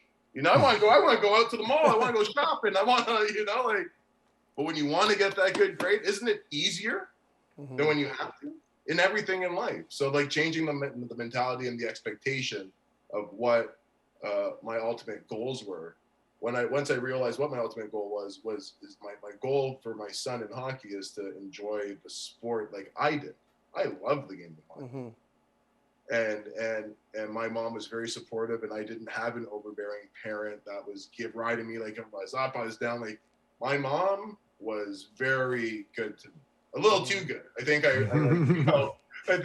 wish I would have had some testosterone that could have knocked me down, you know, a peg or two at times. Not at times, quite often, but I didn't.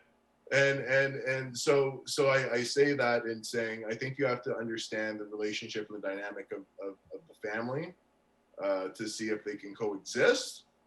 But I learned, quite honestly, like, at home, my dad thinks I'm the best dad in the world. I'm sure if I wasn't around and you asked him who's the best coach, he might not say me. Now he might. Now I hope he would say me.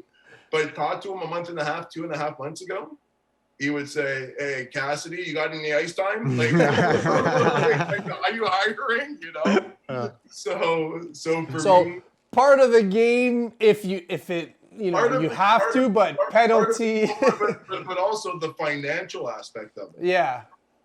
The economics of it. I cannot. I was talking to a family today. I cannot do what I'm asking these families to do for my program. So if my son does develop the skills that get him the opportunities to compete at the highest levels, financially, that would become a stressor on our lives right now in this moment. But I can offset that by offering my experience. True. So there's a lot of families that are in situations like that I know of personally, that utilize their education in the field of sports to offset the high exuberant costs that are in there. And hopefully they have that relationship I'm talking about with their son, daughter, or other that allows them to separate coach and parent. But yeah, so that's part of the game. I think you're in the wrong business. If you're like I was a month and a half ago, and like I'm not the guy, like my son would have had to have been like he wasn't going to get special treatment. I was that dad that like my son had to really earn it, you know? So like no parent was going to be like, hey, you're playing Miles like all game and he's terrible. They're going to be like, why isn't Miles playing? He scored 2 goals. He needs to get his hat trick because he's playing like shit, you know? He ain't turning the puck over at the blue line, you know? It still sounds like you're not ready ever. So we're going to call it a penalty right there because, like, now you're not playing him and he's actually not having a bad game. Like, come on. You're still not ready to be a parent coach. That is the pressure that I've recognized. Yeah, for sure. That I feel my kids sometimes feel. Mm-hmm. That is not the reality in which I want them to live. Of course, yeah. That their dad loves them. They can do whatever they want. Good things happen to good people. Yeah. But I also pride myself in the fact that I have that respect for my kids, that they want to please me. Mm-hmm. They don't have to. I don't care what they do. At the end of the day, like there's lots of families that I know that best parents in my mind, like I wish they were my parents. And like their kids are terrible. Yeah. So like as great as I feel my wife and I are doing, I'm not naive to ever deny the fact that no matter what I do, my kids might not be what I hope they can become. For sure. Parenting too, obviously to you, comes first, and then be a better hockey player, bad parent coach comes after. Well, I'm also like, if he's not that good, like okay, the financial side, right? It's just like. Well, I was gonna say financially, you're in the wrong business. With answers like that, you should be in the car washing business. So wishy-washy, all right? No, man. No, honestly though, like it all jokes aside, you hit some definite truths there, which are definitely heartfelt. Cassidy, we'll go to you. What do you think about parent coaches? I think I'll echo a lot of the same points, you know, and anytime you give someone a black or white answer, the answer's in the middle. For sure. Generally speaking, not so always. He's opening a car wash too, I guess. Yeah, I'll open a car wash. I always say I'm Switzerland. I don't stand on any ground there. Yeah. But I would generally, this is the way I would frame it. I got some good points there. Rain was teaming up to, mull my answer.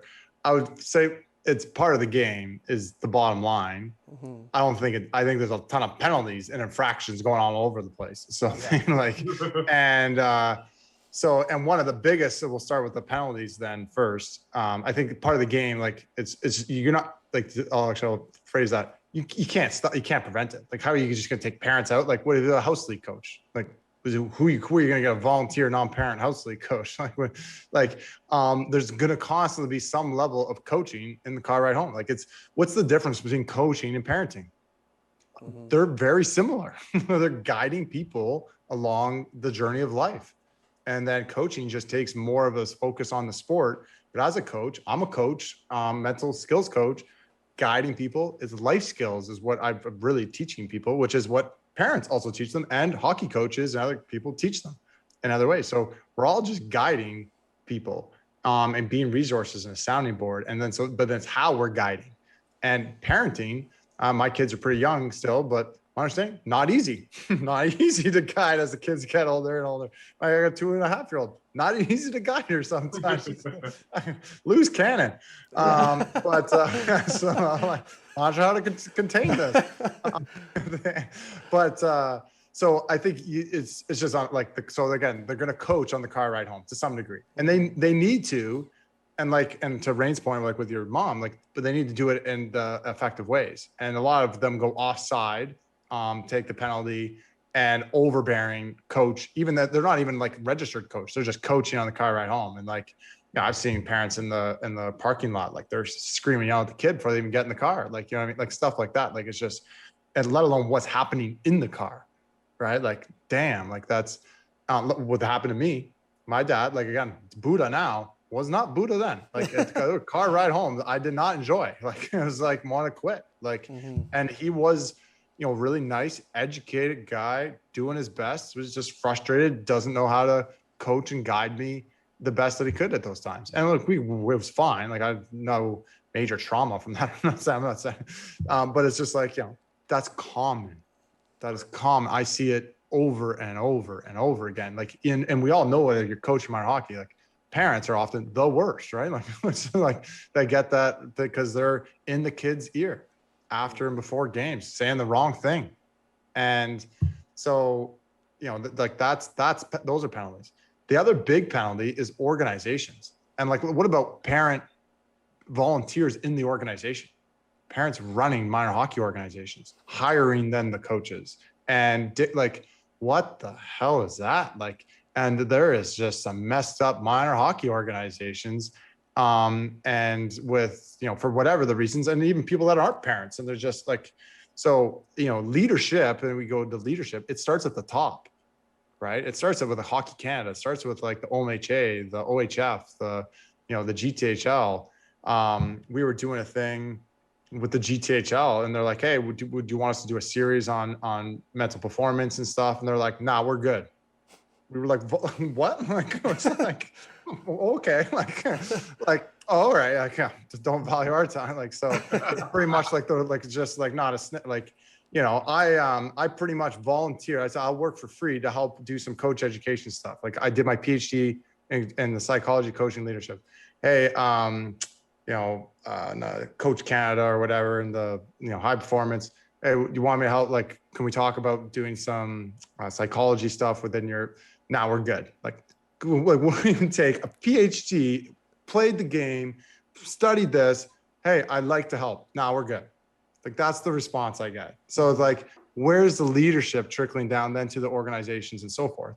And then so you got like just a lack of leadership, I think, in a lot of ways trickled throughout sport. Mm-hmm. And there's obviously tons of great leaders in sport and great organizations and great coaches and great people in there. But there's definitely still some, penalties, offside, it's called bad apples or whatever you want to call it. Mm-hmm. And then you've got, and then one of them that go back to the main thing, parent coaches, hiring parents that should not be parent coaches. And that's a huge issue. You're hiring a guy whose kid's the worst player on the team. It was like, not even hiring, just selecting.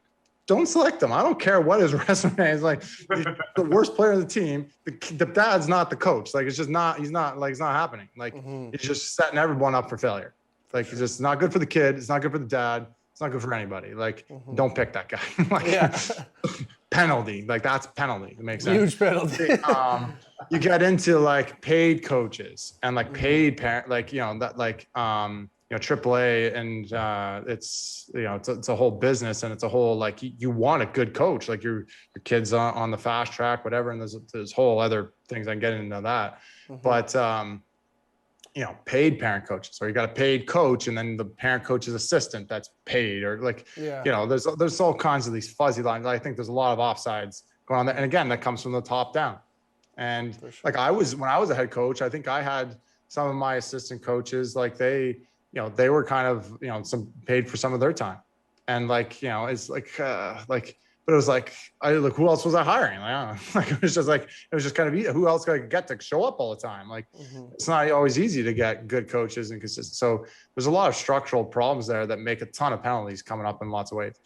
The last big one I'll talk about with penalties would be, the education then of the coaches and the parents. And so they're screwing it up. Like, what Rain's going through. Did you get the playbook, Rain, on how to coach your kid on the mental side of the game and be a parent coach? Do the parents get the playbook on how to handle the car ride home? And not just do the car ride home where it's like, yeah, I'm not going to say anything, because there's so many parents that are just so passive and don't coach and guide. Yep. And they're not supportive because they don't want to step on anyone's toes. And then that's not helping. And then you got the over-involved. So how do we walk this line? Where's the playbook? How do you do it? How does a coach, even just a coach that's not a parent, how are you working with your athletes? Preston and accept his invitation to help create guidelines to help foster. The playbook is at consistenteliteperformance.com. That was a bit unintentional, but I was teeing up. We got the mental toughness playbook coming out. Sure.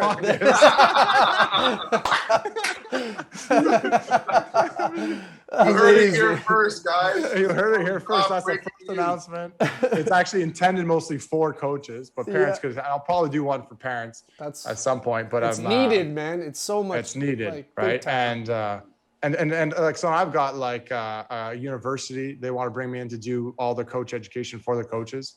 So I've got a minor hockey organization. They might bring me in to work with all their coaches in there. I've done, because they don't have this playbook, and they don't have the that handle. So like, to me, it's fine to hire a parent coach or select a parent coach if they know how to do it. Yeah. Does that make sense? And they're in that place. But you got to get to that place, and like, you got to have that relationship with your kid. Because I've seen some great parent coaches. Yeah. I've seen some that they do a great job. Right. There's great parent coaches out there. So and parent coaches are needed, because you just, you need volunteers. There's just, especially at the, you get to the lower levels, and let alone the issues around how expensive sport is already. Right. It's, that's just adding to it. So, which, goes to our point. Like, so anyways, it's part of the game. But it doesn't mean it's necessarily a good part of the game right now. I think it's a penalty part of the game. There's penalties and infractions all over the place, but you're not going to take it out of the game. So how can we, stop taking so many damn penalties and start educating people on that this is a penalty? What's that website again, Britain? What's that website again? The consistent elite performance.com. When's this drop? I haven't got that page loaded yet. We're working on the page. It's not ready yet. I'll buy that handbook. I'll buy that playbook. Come on, get that going quick. We need to get a promo code for our listeners. Yeah, we will. I'll keep it quick. I'll keep it short. So I'll say it's part of the game. I'll join the car wash as well that Rain's opening up. Rain and Cassidy are opening up. I'll join the car wash. Lots of space here on Switzerland over here. I want to play Risk with a game of Risk with Cassidy. I'm making deals. I got an alliance with you all the time. Until when, though? Until when? Yeah, exactly. Roll those sixes and you're done.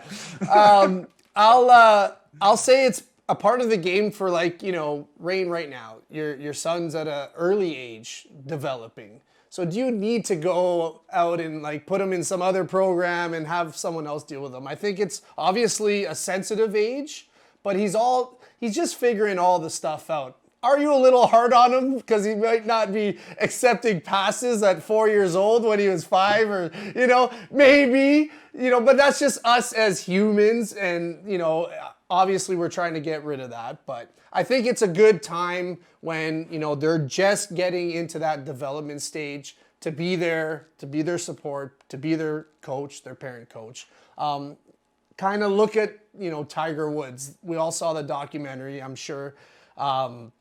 His dad was a freak about his, coaching and what Tiger went through as a, at that age we're talking about. And, there was that scene in the documentary where a teacher said, hey, we want to put Tiger in another sport. And his dad's like, no, he plays golf and that's it. He's not playing other sports. He doesn't have girlfriends. He's not doing this. He's playing golf and that's it, right? So, I guess it comes down to the parent, right? But I do think at an early age, it's always good to have, the person you're closest to help you develop the skills that you're developing. I do think it becomes a penalty where it's all for gain when, the kid might not be the best. But, the family has some money. So, they're throwing money at it. Get me on the bench. My kid will be on the bench. And now he's playing more than someone else who deserves the ice time, and just all those little politic things. That's when it gets to me where it's like, major penalty. Yeah, that's a 5-minute major. Yeah, for sure. There's no room for that in the game. But yeah, like to both of your points, obviously finances is a big thing, right? And not everyone could just send their kid to. Not everybody can make the big bucks like you, beloved. I'm an entrepreneur. Like Cassidy's hockey school back in North Maine. I love that story about the garage, So we all find our ways, but I think it's a part of the game early on, but it becomes a penalty later on when you're doing it for the wrong reasons, and it's just to get your kid out there when maybe he's not at that level yet. Yeah. I gotta echo, because Rain said too, is the number one thing, and kind of a little teaser of the playbook is the love of the game. It's like, that's your number one goal. But like, how do you foster the love of the game? Mm-hmm. Can you make somebody love it? No, but you can create the right environment. How you say things, how you interact with them, how you show your joy and love of the game, right? And so it's understanding those soft skills, and that's the number one job of parents, coaches, is to foster the love of the game, that intrinsic motivation. And so, check out the playbook. That's that will be chapter 1. Are you hiring? Sounds like your spokesperson. That's chapter 1. Finding the love of the game. Literally, we have the Beyond the X and O's. That's actually fueling the love of the games. The one we got in 2 weeks. That's the next Beyond the X and O's monthly workshop. I love it. But also, like, one last thing before we wrap this up is what Rain said about, I'm harder on my kid. He won't play if he's not this. There's that other side of the parent coach, not just doing it to get him more ice time, but now you're like involving yourself in another way that you shouldn't be involved in. It's like, let the kid play and let him. Yeah. Or her it becomes a strain on your, like, what relationship matters more. Like, exactly. The dad-father relationship matters more than the coach that coach has. Sure. So and that's why, again, keep that perspective. That love of the game's key. Yeah, good points. Yeah. This has been fun. Yeah, thanks a lot. And are we going to bed tonight, or are we just we'll do the after hours show. 24-hour hotline. Dial in. What's the number, Rob? Dial in. We got Dr. Cassidy, Doogie Hauser, Preston, and we got who do we have on the ones and twos over there? Music going. We'll get the vibes happening in the studio here. But my clock's set, so I'll just keep the bell.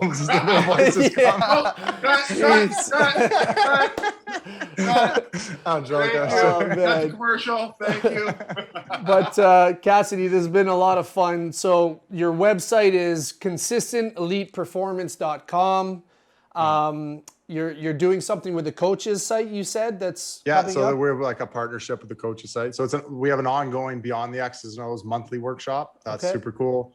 Definitely check that out. And then we have, partnered by them as well. For the seventh plug is the mental toughness playbook for coaches. That's in August. And then we have other athlete things in there as well. So, and then the parent coach book is coming out soon. Yeah, the parent one's shortly after. Yeah, amazing. And how can we find you? Where can our guests find you? Twitter or anything? Yeah, Twitter as my handles are just Cassidy Preston. Instagram's the handle's Consistent Elite Performance. We're on there, and then obviously our website. There's contact info. People can apply if they're interested in starting a program or hearing more about it. So those are the best ways to get a hold of us. And look, I really appreciate it. I've never seen so many plugs of my website, and I was reading too much about business, I think, lately. Honestly, but it's amazing stuff. Like, all our jokes aside, like, what you're doing is, like Rain said at the beginning, it's almost like you pioneered this from an early age, and it's much needed, especially at a time that we're in, right, with all these unknowns and all that stuff. So, but yeah, Dr. Cassidy Preston. Thank you so much for joining us today, man. It's been real. That's real talk. I love it. Yeah, real talk, man. What a guy, man. Like, we were so honored and to have Cassidy Preston on our show today. It's I am speechless, and there were long stretches where I was just so thankful that I co-host a podcast that incorporates guests, because the information that he was sharing was like the gospel for me. For like sure. He was something special. And he's better than Doogie Howser, because Doogie Howser was an actor on a sitcom or a series or whatever it was, and he's doing it in real life, making a difference in this world. A lot of love for that guy. Yeah, great episode. Like we said in the intro, we went, we shifted from a bit of a wild episode with Rick Rowley, but getting Cassidy in here and him. Hey, Rick's still our boy though. For sure. I'm just saying it was a good switch up for our audience, right? And our audience is probably like, you guys are like they're just going to be tuning in because they just never know what you're going to get. That's right. We keep them guessing. Like Forrest Gump. Life is like a box of chocolates. You never know what you're going to get. Exactly. Never know. But yeah, once again, thank you so much, Cassidy, for doing that. That was amazing. And we're definitely going to be in touch. Like, Rain gave him your number. Actually, he already had your number after you stood him up for your first date, but I hope he doesn't do it again. No, otherwise, yeah. No soup for you. But we're both going to be in touch. Like, he has the right mentality happening right now, and everybody could use a little bit of Cassidy in their life.